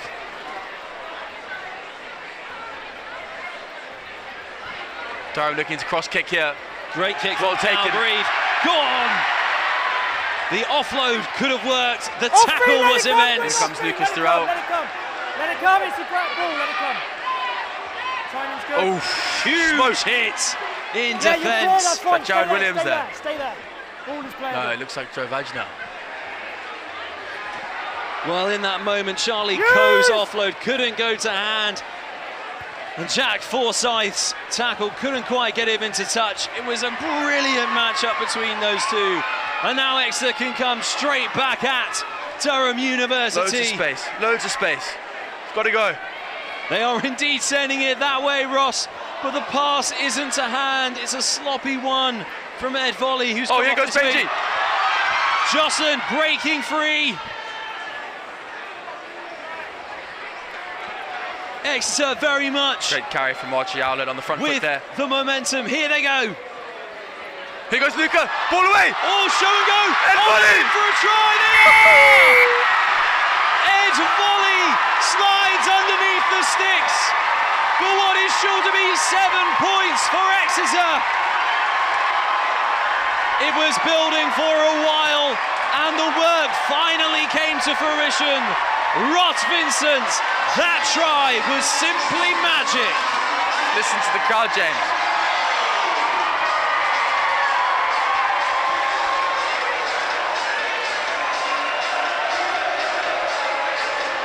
Listen to that roar at Sandy Park. Crucial score that from Exeter. Brings them right back into this.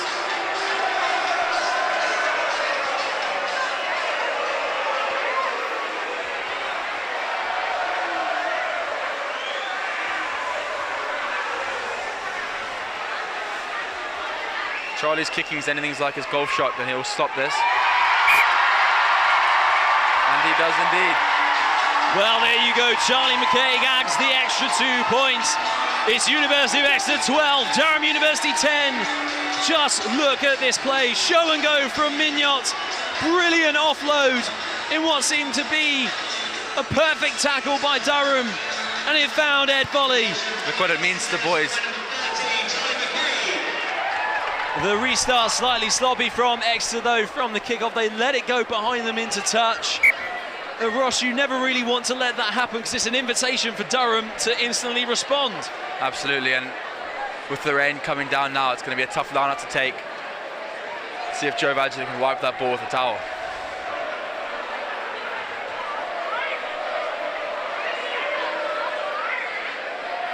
That's a great take from Alfie Bell. Fantastic work Jack from Forsyth. Driscoll and Forsyth once again linking up. And here we go, here we go. Vajna, his offload finds Bell. Oh. But it's gone forwards, despite the work of the second rower to get down and actually take that pass. Just gone forwards. The referees called it forwards and Durham get the put in at the scrum inside Exeter University territory. Now is the time for Exeter to be squeaky clean because they don't want to let Durham instantly retake the lead. Absolutely, I think from up here that looked like it came off of Durham hand. We'll have to check the replay. But nonetheless, Durham with a great attacking opportunity here. He's good, James, he's good there. You're good. See what they can offer. Yeah, good. Thanks, guys. Nail-biting stuff though, Ross. Nail-biting stuff. Absolutely. I knew you wouldn't be able to stand still for a whole match, and it certainly happened. Because this game has given us everything, hasn't it? want to go back to Jack Forsyth, you mentioned, who's been illustrious on that front foot ball. He's actually come from Worcester Warriors, and when they unfortunately went under. Here's a replay of that, started off by Jack Forsyth. Here comes the pass from Vajna. Yeah, it's off Joe Vajna's hand. Do you take back what you said earlier, now that you've seen the replay? Yeah, absolutely. Right idea, right idea. Great idea, great vision from the Exeter University team trying to get forwards there. Crouch! Bind! Set!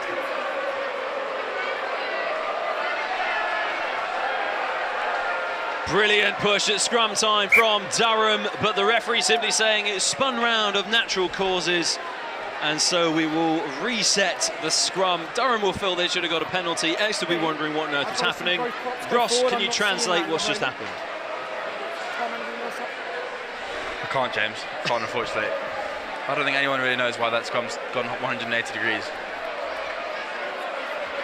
They've just not got along this evening, these two packs at scrum time, have they? And is that something that both sides need to address pretty soon, or is there no incentive as a forward pack to try and change that?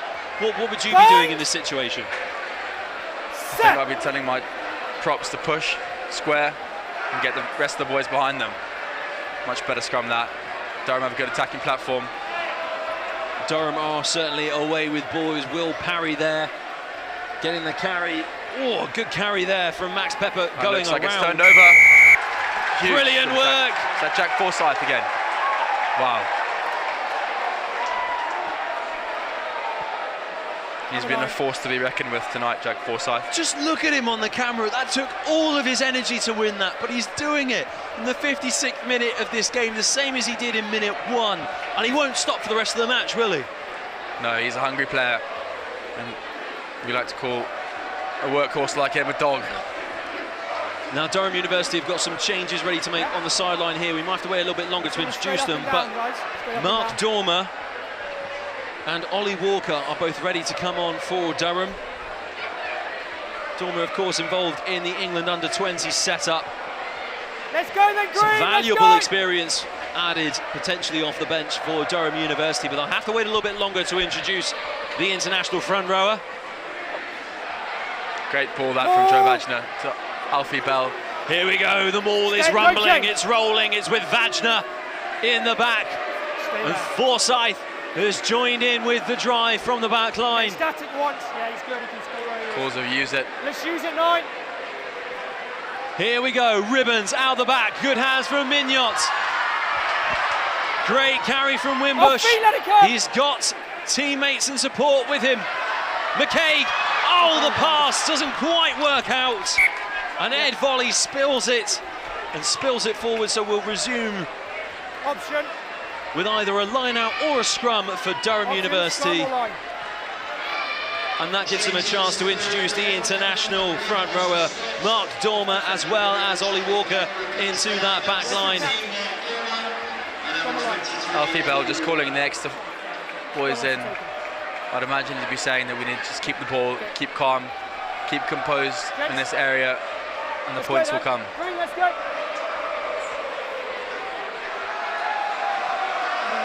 So leaving the field for Durham University was Oscar Stott, the England students front rower, is now off the pitch, as well as Charlie Coe, the man with all the gas, the man with the pace. He's off the pitch now, replaced, of course, by Ollie Walker, as we've just mentioned. We're back to scrum time. Crouch! Scrumptious. Scrumptious indeed. Set! There you go, you got that one. You didn't get my earlier one, but we move. Here we go. That's the push from the Exeter boys, and they're rewarded. Penalty for the University of Exeter. Big victory for that pack. And you can see the celebrations of Archie Howlett, Joe Vajna and Jared Williams in that front row. That's a huge turning point in this game, potentially, because Mignot sends it into the corner. Big moment in the game here. Exeter can get this ball cleanly and get a push on in the maul. A score here would take them converted try adrift.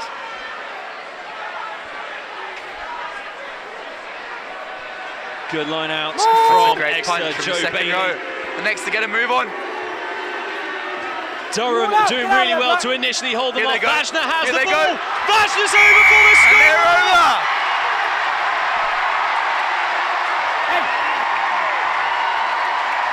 Joe Vajna gets another try in his season. His tally reaches 6 tries. Exeter's tally for the evening is also increased. What a moment in this game. Exeter 17, Durham University 10. How the tables turn, Ross Vincent. Well, that's why they were trying to go to the corner early on in that game. Haven't made it any easier for Charlie McKay to slot this one over, but we'll see if he can add the extras.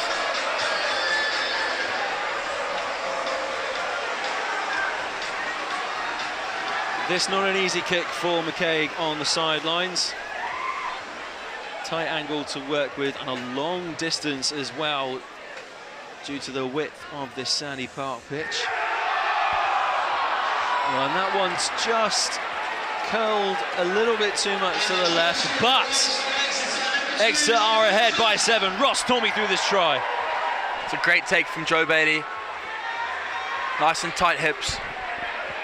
Gets stopped by Durham for a brief moment, but the sheer determination of the Exeter boys pushes them over the line.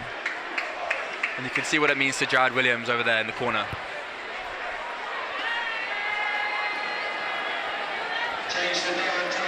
Mignot takes the line, takes the restart well at the 22-metre line.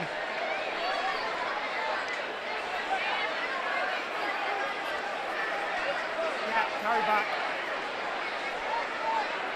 So the ball can't go out on the full here because Exeter have carried it back Take him back. into their own 22, the referee is saying. Good clearance though from Jake Murray, nice and high. His fellow backs will look to challenge that. Jared Williams comes up with it. He's everywhere. I don't think he realised he would come away with it, but he has. So the loose end reclaimed the ball and Driscoll drives forward now. But they've lost the ball forwards in the tackle area. Durham invited to attack once more. Another tackle from Jared Williams. Jack needing to get over the ball. That looked like an illegal clear out that. Well, Parry was trying to pave a way forwards for Durham University, and he looks as though he might have hurt himself in the process. We hope it's nothing too serious. Great carry from Arthur Green. A little sidestep there from Mark Dormer. Durham boys out on their feet here. They're really feeling in the lungs by the looks of it. Oh, is that crossing? Well, it's worked out so far because it's with Paul Brown on the far side. We know what he can do with a bit of space, and he's done it yet again! How has he done it for a second time? Paul Brown Bampo, just as Exeter had extended their lead, Durham instantly respond. Wow, that's one way to respond, James.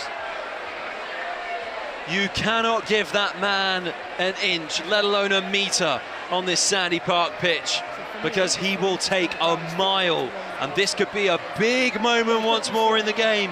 If the kick is successful, we are tied with less than 20 minutes to play at Sandy Park. Ross, what are your words in that huddle underneath the post now for Exeter? You've got to be telling the boys to keep calm. Still 15 minutes to go, plenty of opportunities to come. It's all about who takes the next opportunity here. Well, this kick just as difficult for Callum Grieve as it was for Charlie McKay.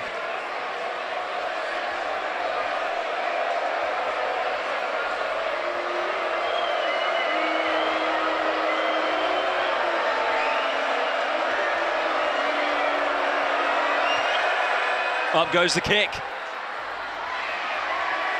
But down stay the flags. The University of Exeter just about hold on to their lead by the slimmest of margin. It's 2 points in it. University of Exeter 17, Durham University 15 here at Sandy Park in round 5 of BUCS Super Rugby. I will add quickly though as well that unfortunately Will Parry of Durham University has left the field of play. He will play no further part in this fixture. His injury obviously too serious for them to let him continue. And Durham just about tidy that kick-off up. Take him back. But it will mean a lot to Durham to lose that outside centre, Ross, of course, because he spent some time away with the England Rugby World Cup squad, and that sort of experience is super, super beneficial for any player at any level. No, absolutely. Like I said earlier, they've got a few guys who've been exposed to high-level situations, like Saints and Newcastle Falcons, and bringing some of the learns that they've taken from those camps. Hold 18. It's going to be an absolute boost to the guys' morale. Billy Hipperson there, the number 19, was announcing himself into this fixture with a really dominant physical challenge. But another dominant physical challenge coming in from Exeter has forced the fumble. As Charlie McCaig coming up from the tackle, and he's won his Exeter team a put-in at the scrum, and Durham making more changes here. Josh Naftalin, the only name that wasn't new on the bench from last week, is now on the pitch. And not only brings England counties experience, but he spent his undergrad playing for Newcastle University as well, who also play at a very, very high level, just one league below BUCS Super Rugby.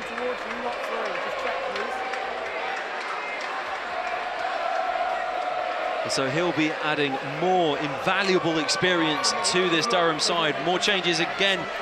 This time, though, for Exeter University, Josh Cunningham is coming on the pitch. A BUCS Super Rugby champion already in his time here at Exeter University. I've been told, Ross, he's a bit of a hybrid second rower, back rower. He can do it all. Engine room, tackles, jackals. They call him AST Josh, which I don't know if you know, is a famous fitness test that the rugby players do. And Josh came in as a fresher last year and absolutely smoked everyone in AST and was then known as AST Josh from then on. Wow. Well, there you go. That tells you all you need to know about Josh Cunningham on the pitch. And I love how you phrase that as well. You are right. I did have a very tight hamstring on those fitness testing days, and couldn't normally run as well as I would have done. But here come Exeter University now. Great hands there from the two centres, Ribbons and McCaig. Should have been linking very well, but knocked on the floor by McCaig. Means it's Durham's turn for a scrum, and Ross, there's not much more air left for you to punch, I'm afraid. It's just frustrating watching opportunities go adrift. Yeah, thank you. Josh Cunningham actually spending 6 months at the Stellenbosch Academy of Sport in Cape Town on his year abroad. So he'll be bringing back some tips he's learned from the Bokkers. Set. Now that is a mean rugby CV. He's going to bring the menace into this game now, is what you just told me. The menace, and he won't stop. And that Durham scrum didn't seem like it was going to stop, and it has won them the penalty at scrum time. Is that number 17, Mark Dormer, the dominant England student, England under 20, sorry. No wonder he's involved with the Newcastle Falcons as well, because that is a turning point at scrum time.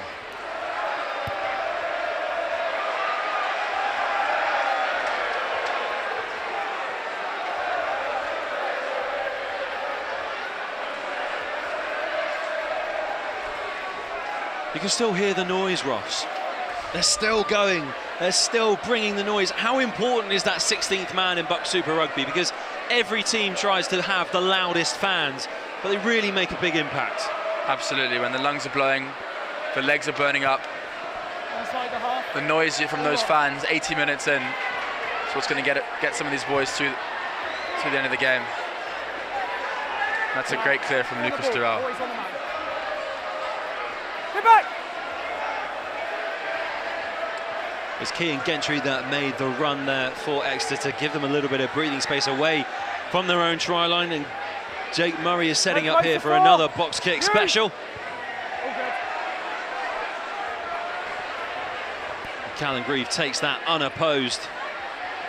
Bishop sends that along, one more, here we go. Danger man Luke Brown on the far side with a whole pitch in front of him. He's around the first defender. One more to beat for Luke Brown. Can he do it? AST. Brought phenomenal down by Josh Cunningham, but the Durham attack is very much alive still through Oshan Thomas. They need to get back here. They need to... One more pass, could find them. in a very promising situation. Ollie Walker. He's regathered this fight. That looked at. Oh, that is unbelievable defence from Exeter. Just as you thought Finn Baker could keep that in, the tall second rower just slips a foot out into touch, and Exeter this time are thrown a lifeline. That was heart-in-mouth moment stuff. That's why they call him AST Josh, covering back and making that try-saving tackle. Let's have a look at this. Paul Brown with a bit of space. It's just electric. Beats one. Beats two. Josh just covering back. Just look at that stride as well from Paul Brown. That was incredible. How you wrap your arms around that. 19. Penalty here for the University of Exeter. And a little bit of afters there from Vajda and Johnny Smith. They're obviously just making sure their after-game plans are lining up with each other. But Exeter will now clear away from their own try line. And after it looked like Paul Brown was going to score, Ross, this is a welcome relief for the Exeter University fans. Bit of breathing room for the boys in green. Really important to take this line out well, to gain some field territory here. Yeah, they've caught fight.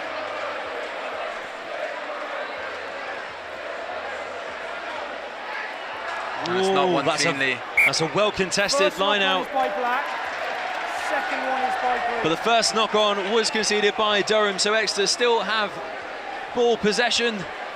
It will just be in the form of a scrum this time round, and considering the last one ended in a Durham penalty, Exeter will be keen to make amends, and Durham are keen to make another front row change and bring James Bolton onto the pitch. But they're going to have to wait for the next break in play when they have possession before they can bring another front row replacement on. Crouch! Ross, do you look to clear your lines here with a kick, or do you try and run this out from your own 22? How would you be feeling on that pitch? Well, you didn't even get a chance to answer because Exeter have won a penalty. Durham pushing legally at scrum time. That's what I would have done, James. Just won the scrum penalty. Just got your head down, done the dirty work, and walk away with the penalty.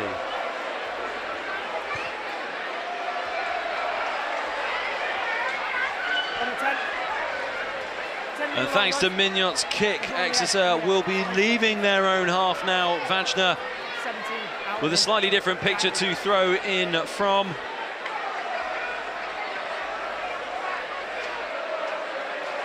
Good hands by Durrell at line out. Fierce contest between himself and the Durham Exeter get a push on here. And they're still going, and that looks down by what? Referee happy with how that finished in the hands of Josh Cunningham. And a great line run there by Chester Ribbons. Very determined is the inside centre to make that bouldering, blistering run. Oh, Charlie. Great crossfield kick with the penalty advantage here and there goes for Wingbush. Exeter. He's clear. Forsyth. Another illustrious carry. Illustrious, I love that. Come back. And just as Arthur Green had his head up and his eyes set on a try to break away with the ball, we're going to come back for the Exeter University penalty. 19 Just beyond the 10-metre line inside the Durham half. Now surely you go for the corner here because 3 points only takes it to 20 and they could still get a converted try to win the game, Ross. It's a tough one, James. 19. Well, and it's been the story of the game is to get that catch and drive going, and Luca pings it down into the corner. Well, they'll be about 10 metres out from the Durham University try line. Crucial moment this in the game. 5 minutes to play. Jared Williams giving the orders. He's still going in this game. He's still in there, giving absolutely everything. It's a great clean take. It's a great build from Exeter. Can they get a push on here? Well, and here they go. Vajna's in the driving seat once more, but I think his backs are eager to get their mitts on it. Still creeping forward, that ball. Vajna sending them forwards. Here he goes. Decided enough is enough. Are they going to get in for the score?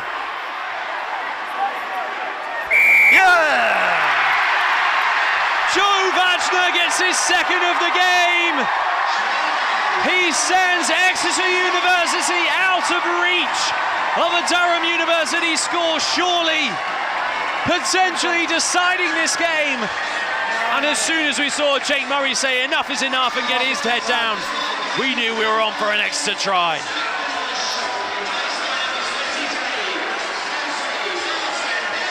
It took some deliberation there, Ross. It took some thinking from the officials, but they did finally award it. It's really good heart from the forwards there. They got held up, but kept tight. They kept their squeeze in, got the ball moving, and a huge try in the corner.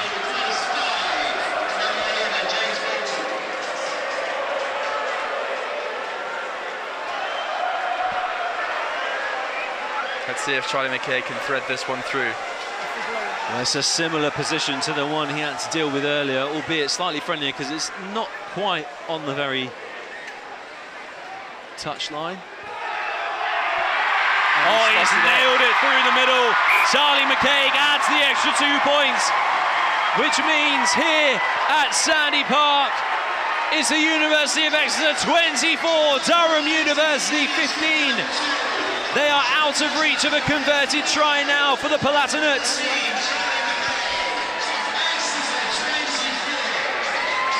But Paul Brown-Bampo has snatched the ball from Exeter's clutches, and Durham build with an attack once more. Johnny Smith carrying forwards.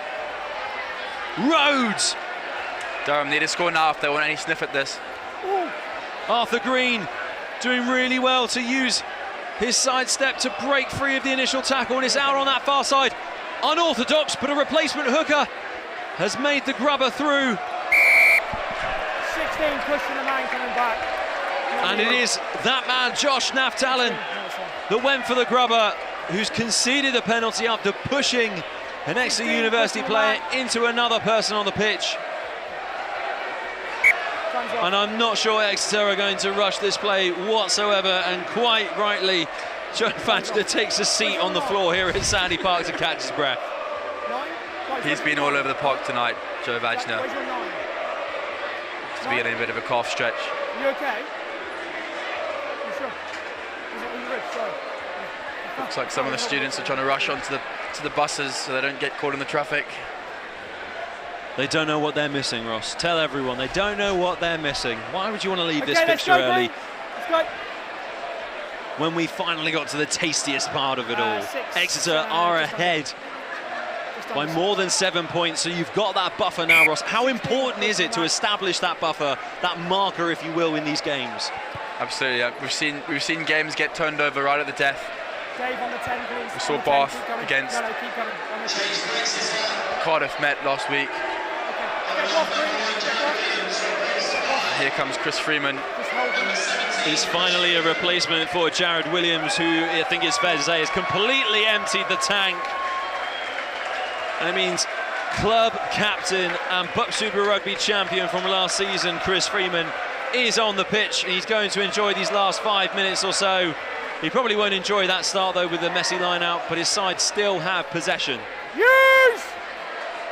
Cries of use it from the ref.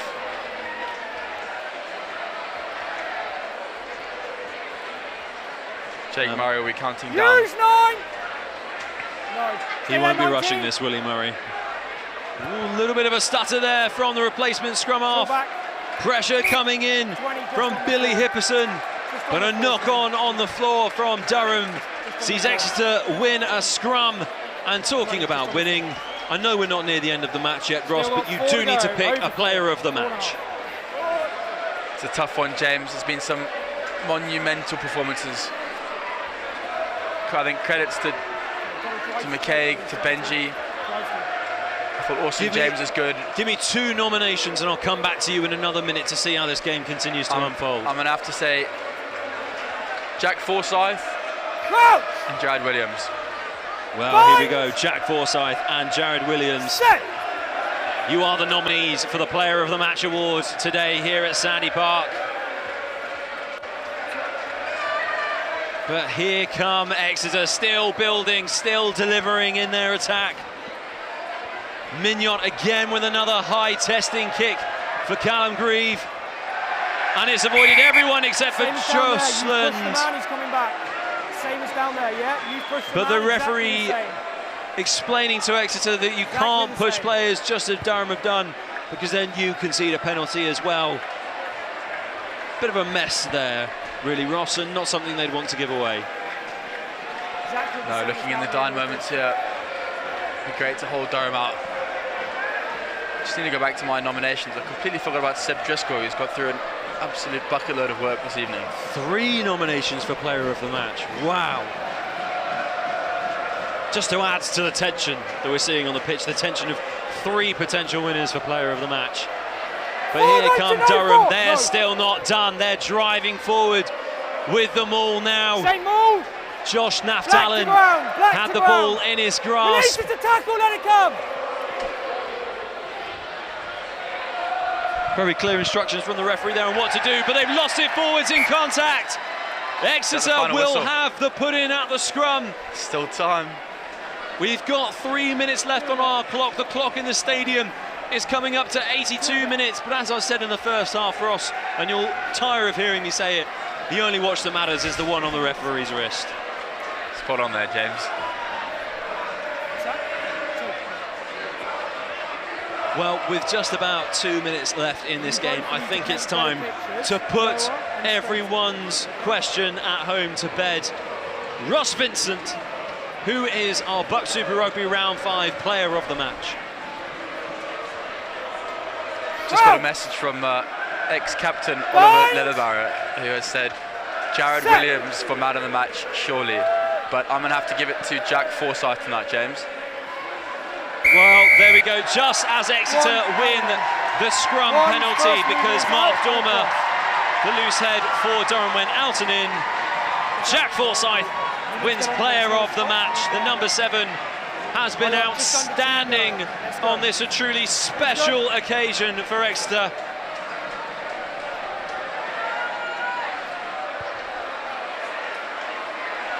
And that's a nice bit of territory gain there, courtesy of the boot of Luca Mignot.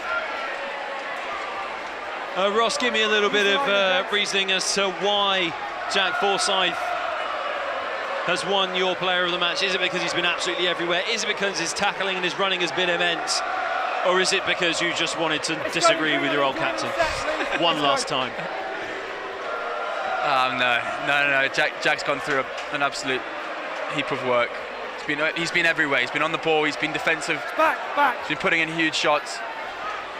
Well, Billy Hipperson of Durham has claimed the loose ball from the line out. It didn't function anywhere near what Exeter would have wanted, and that's a sloppy move in the back line. Benji looks up for some space. He's ruffled to the ground. Well, because Durham will be desperate to get some points here, because that will rescue a losing bonus point for them. And it means they won't go back home completely empty-handed, but at the moment as things stand, they will. Lovely show and go there from Josh Cunningham. There you go, Exeter. He got the pass away. Is there space? It's still alive here. There's the player of the match, Jack Forsyth. He's knocked on into Durham. Callum Grieve. Bit of improvisation from the full-back to find Ollie Walker. And Walker. Things you'd love to see. Walker's big charge down. Let's go. Is Driscoll in here for a score? Oh, yes! The crowd certainly thinks so. The referee might have to have a chat here with his assistant. We await the decision. Cramping up as well. Great burst of speed from Seb Driscoll. Here's the replay for you. It's no try. It's the end of the match, but Ross, be my TMO, tell me, was that the right decision? Oh, that's tough. That is tough. Like you said, James, the only thing that matters is the whistle of the referee. Well, there you have it, full time here at Sandy Park. University of Exeter 24, Durham University 15. It means Exeter remain undefeated in this BUCS Super Rugby season. Another fantastic clash. And they've come away with exactly what this crowd would have wanted. Ross just talked to me about how brilliant it is to see these smiling, cheering, roaring faces still here at Sandy Park. No, you love to see it. One club, one dream, they say. I love that. One club, one dream. Would that be your Bob Marley tribute band name? Something like that, yeah, something like that. Well, full credit though to Durham University. They really took this game down to the wire. They always put up a fight right up until the final moments.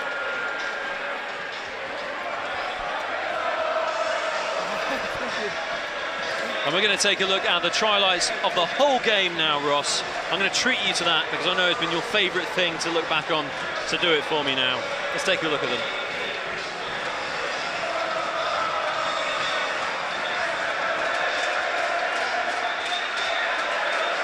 So we've got a full game review here for you. Durham obviously first on the board. 3 points through the boot of Callum Grieve.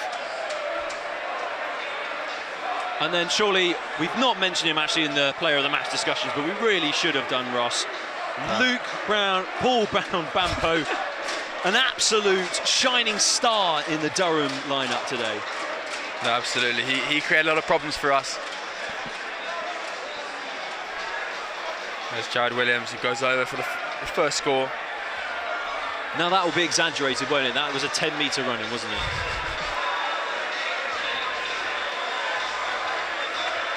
And this was silky hands from Luca Migno, gets the ball away. Head volley, great finish from him. Look what it means to boys.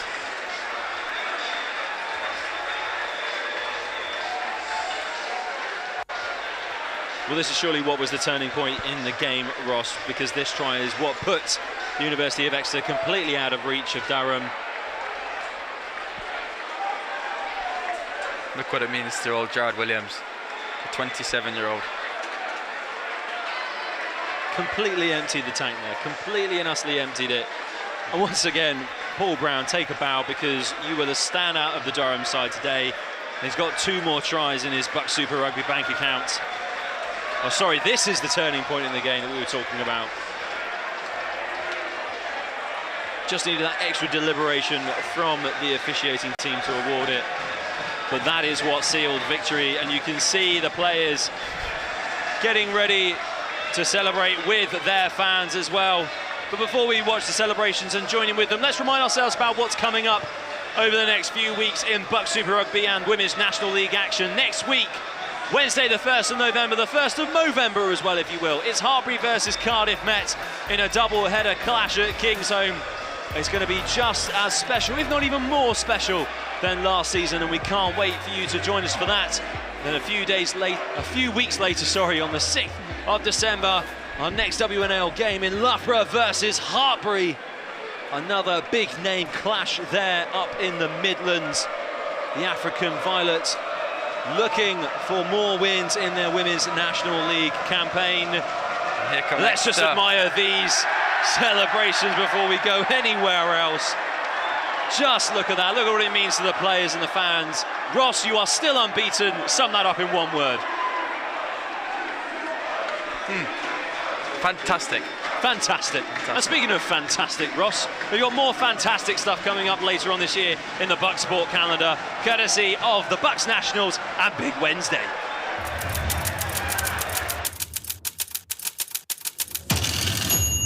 And this annual flagship event, marking the 10-year anniversary since the start of BUCS Nationals, always no shortage of colour, drama, excitement and names to watch out for as university students from across the UK battle for glory and bragging rights. He is powering his way to the wall. Is he going to be enough? Things are about to heat up a little bit. They're all coming back in the closing stages. Oh, what a finish that was. It's a new BUCS record. She will take the goal. Was it ever in doubt? But they're pretty much neck and neck here on this second leg. So tight, shoulder to shoulder. Trying to get alongside. Looks like it's between these 4 for the medals. She's going to bring them home. It's going to be gold. Stroke for stroke now, into the finish. Where's this one going to go? Brunel come home to defend their title. Who would have thought? Who would have thought? Next year near London. I'll chat to all.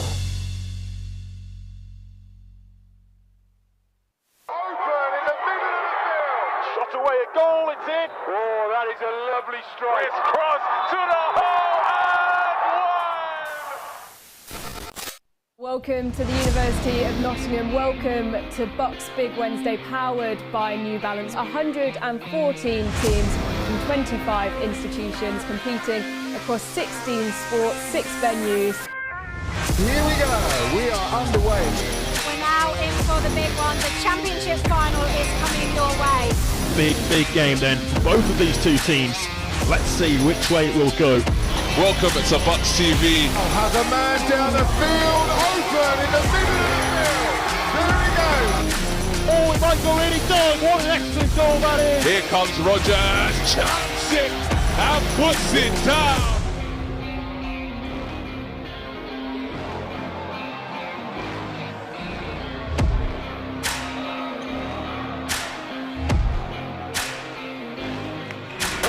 Big strike.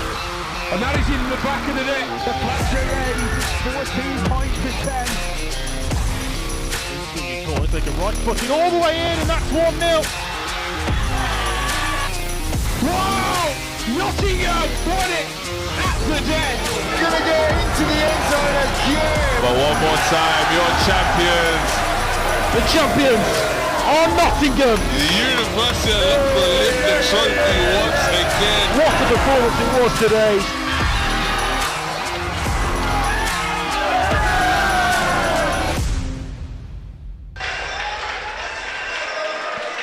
Well, take a look at those celebrations. The University of Exeter have triumphed here at Sandy Park, and we're going to talk about that cup very quickly as well, Ross, because it has been renamed the Keith Fleming Cup. Keith there in the middle. He was the director of rugby at Exeter University from 2005 to this summer in 2023. And I spoke to many people in the Exeter University setup ahead of this match about that man, and basically they've all said Exeter Uni Rugby is what it is thanks to him. This programme is what it is thanks to the work that he's put in over the years and collaborated with the university and indeed with the Exeter Chiefs to establish what is one of the best programmes, they would argue, in the country. And this game is his final chance to say goodbye and our final chance to really say thank you to him as well. And it's kind of fitting that he retires here as well, because Alex Kay, the Durham DOR, retired at the beginning of last season, and they often would battle against each other as well. So how special is that we were able to say a goodbye to Keith Fleming, but a nice goodbye with a strong Exeter victory and a fun one for him to watch because it was against an old rival. What a way to go out. I mean, I wasn't as privileged to spend much time with Keith, unfortunately, when the circumstance arose. But he's just done phenomenal things for the club, and his legacy will go down for years. Well, the impact that he's left on Exeter University's rugby setup is forever, life-changing for many involved in this team. None so more than yourself, because you're already stuck in with the Exeter Chiefs so far this season, Ross. We're going to talk about that very quickly before we get our eyes and minds back on BUCS Super Rugby. Have you enjoyed it so far, playing in the Prem Cup and playing in the Gallagher Premiership? Absolutely loving it. It's a great opportunity for some of the younger boys with the exodus of big names like Sam Simmons and Joe Simmons and Harry Williams and a lot of other big names leaving the club to go elsewhere, which leaves spaces up for grabs. And I've been lucky enough to have been thrown in the deep end, and I'm just enjoying every moment, really, James. I really hope we expect to see more of you this season. It'd be fantastic for that to continue, because you were part of what was a very special opening day here at Sandy Park, so you know just how special it is to win on that pitch. Can you even put the emotions that those players will be feeling into words for us? Just special, very, very special moments. Special moments that will last a lifetime, I'm sure. Let's take a look at what's happening next week for these teams in particular. So Exeter are going on the road next to Cardiff away. And we saw, the last that we heard from Cardiff, they were losing quite heavily to Swansea at home. So they'll be keen to make amends for that next week, Ross. So a big clash on the horizon for Exeter. What's your thoughts then for the squad going into this next week? I think they've just got to back up this performance and keep going. I mean, like I said, if you take your foot off the pedal for one moment in this league, it'll come back to bite you. So it's just important for them to take their learn-ons and just keep striving for greatness. And how huge would it be for Exeter to go 6 games undefeated? I mean, we talk about momentum, and momentum between games is also huge. Going into the Christmas break, we want to get as much momentum as possible to lead into the back half of the season. Absolutely. And let's talk about Durham as well. They are going to be on the road once more next week, another away match for them. They'll be visiting Loughborough, who again have had a big victory today. So it doesn't get any easier in this league, does it? And we can see that with the opposition that Durham have to face next week. No, it's absolutely relentless. What would be your thoughts for that Durham team though, Ross? Because they really did put up a fight here, and actually in that first half in particular, they had you worried, and you can't deny it because I saw it on your face. So they should keep their heads up, shouldn't they? Because they did do themselves proud today. You're spot on. I don't think that scoreboard necessarily reflects how close they came, and they should take a lot of positives from this game and go into their next week's fixture with their heads held high.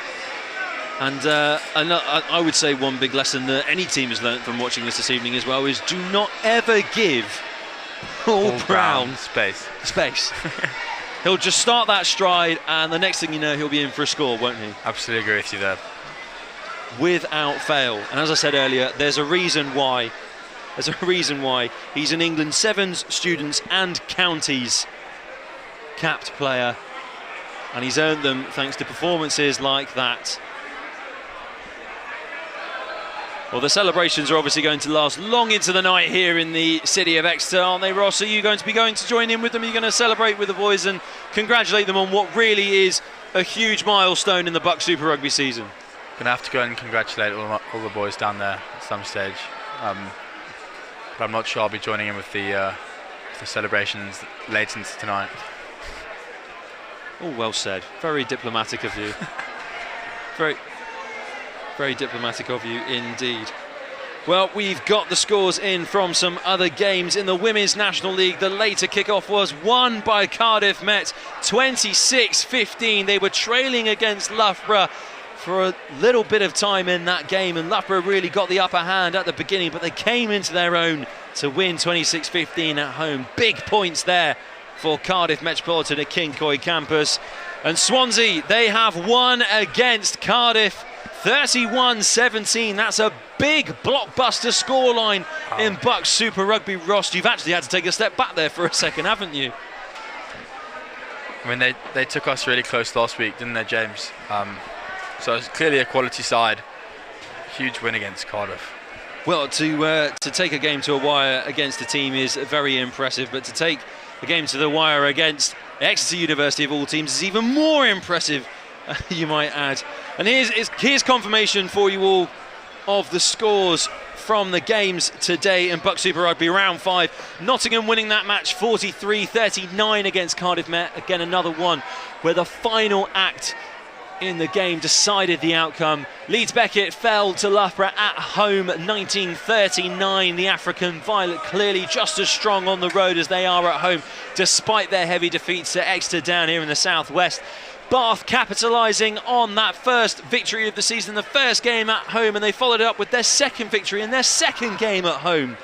Really doing something quite magical there, the brothers, really rebuilding from what was a difficult start for them with consecutive matches on the road. Cardiff have fallen at home, as I've said already, 17-31 to Swansea, who have put out a statement into the BUCS Super Rugby sphere of things.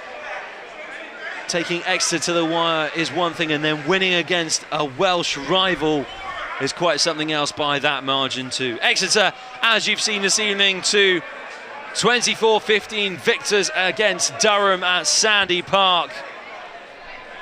Always special to be able to play at Sandy Park, and special that they've managed to get the victory today. And in case you needed reminding of what a thrilling season this has been so far, let's take a look back through the lens at rounds 3 and 4 of BUCS Super Rugby.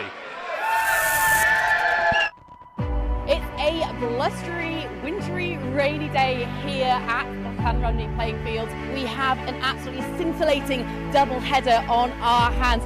Cardiff University playing Hartpury in the men's and Edinburgh in the women's. A scintillating double header for you guys all to enjoy.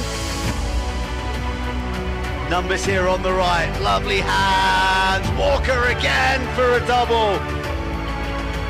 Here come Hartpury, another try, reasserting their dominance, going out the back.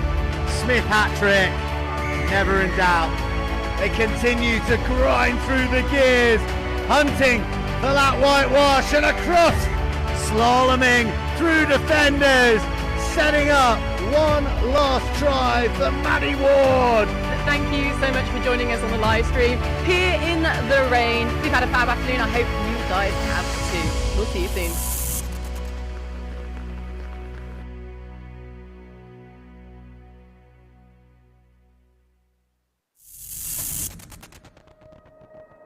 Whatever the weather, whenever you find yourself down at the Rec for a BUCS Super Rugby game, you know that you're in for a treat. It should be quite the occasion. Historic ground, historic occasion, historic head-to-heads. I mean, it sells itself. Welcome to the Rec and to the biggest night of the year on the University of Bath rugby calendar. Finally, a home tie for the Brothers of Bath with this historic rugby stadium. And it's a try for Cardiff Met. It feels like all of Bath are in that mall, and they are over for the score. This has worked out for Cardiff Met. It's very unorthodox, but Steph Cribb's going to score. But Bath are over. Time has expired. The game is theirs. The University of Bath have a BUCS Super Rugby victory.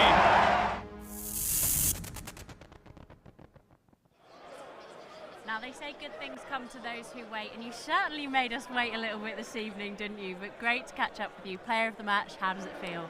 Yeah, it feels great. I mean, it was a full team performance out there today, and Durham didn't make it easy for us. They came down a long way and really made a good game of it, so fair play to them, and all kudos to the boys in the team as well. Really, really well earned win. And tell me exactly what was said at half-time, because that can't have been an easy conversation. I would have loved to have been a fly on the wall in that changing room. Can you give us a little bit of a gist of what happened? So we felt we were putting them under pressure, just not quite executing. So the focus was on accuracy and sticking to game plan. Really make sure our structures were in play, and I felt like we did that when we came out in the second half. And what would you say the key was to your success this evening? I think the key to the success was probably the fact we're a really tight bunch of boys, so everyone was working really hard for each other out there, and yeah, a lot of respect for the jersey, and also from the fans as well. A huge input from them really helped us get over the line a lot of times. Yeah, now let's talk about these fans, because you can't see now behind us because it is emptying out, but that was pretty much full over there, wasn't it? Yeah. Was that the extra kind of push you needed? Absolutely. All those boys and girls who were supporting us throughout the game, it was unbelievable, and yeah, huge thanks to all those guys who came down to watch. And just final question from me, top of the table, how does it feel? Feels good, but obviously there's still a long season ahead of us, so still got a lot of work to put in, and yeah, hopefully we can try and stay up there, but again, like I said, long season ahead, so see what we can do. Great, congratulations on being player of the match. We're going to do a swift little handover here. I'm going to grab the microphone and we're going to get the head coach to come on in when he's ready. Yeah, I'll hold the body, I'll hold everything, and we'll get him to swiftly come in. You can hold the umbrella and you can hold the microphone as well. Very long microphone.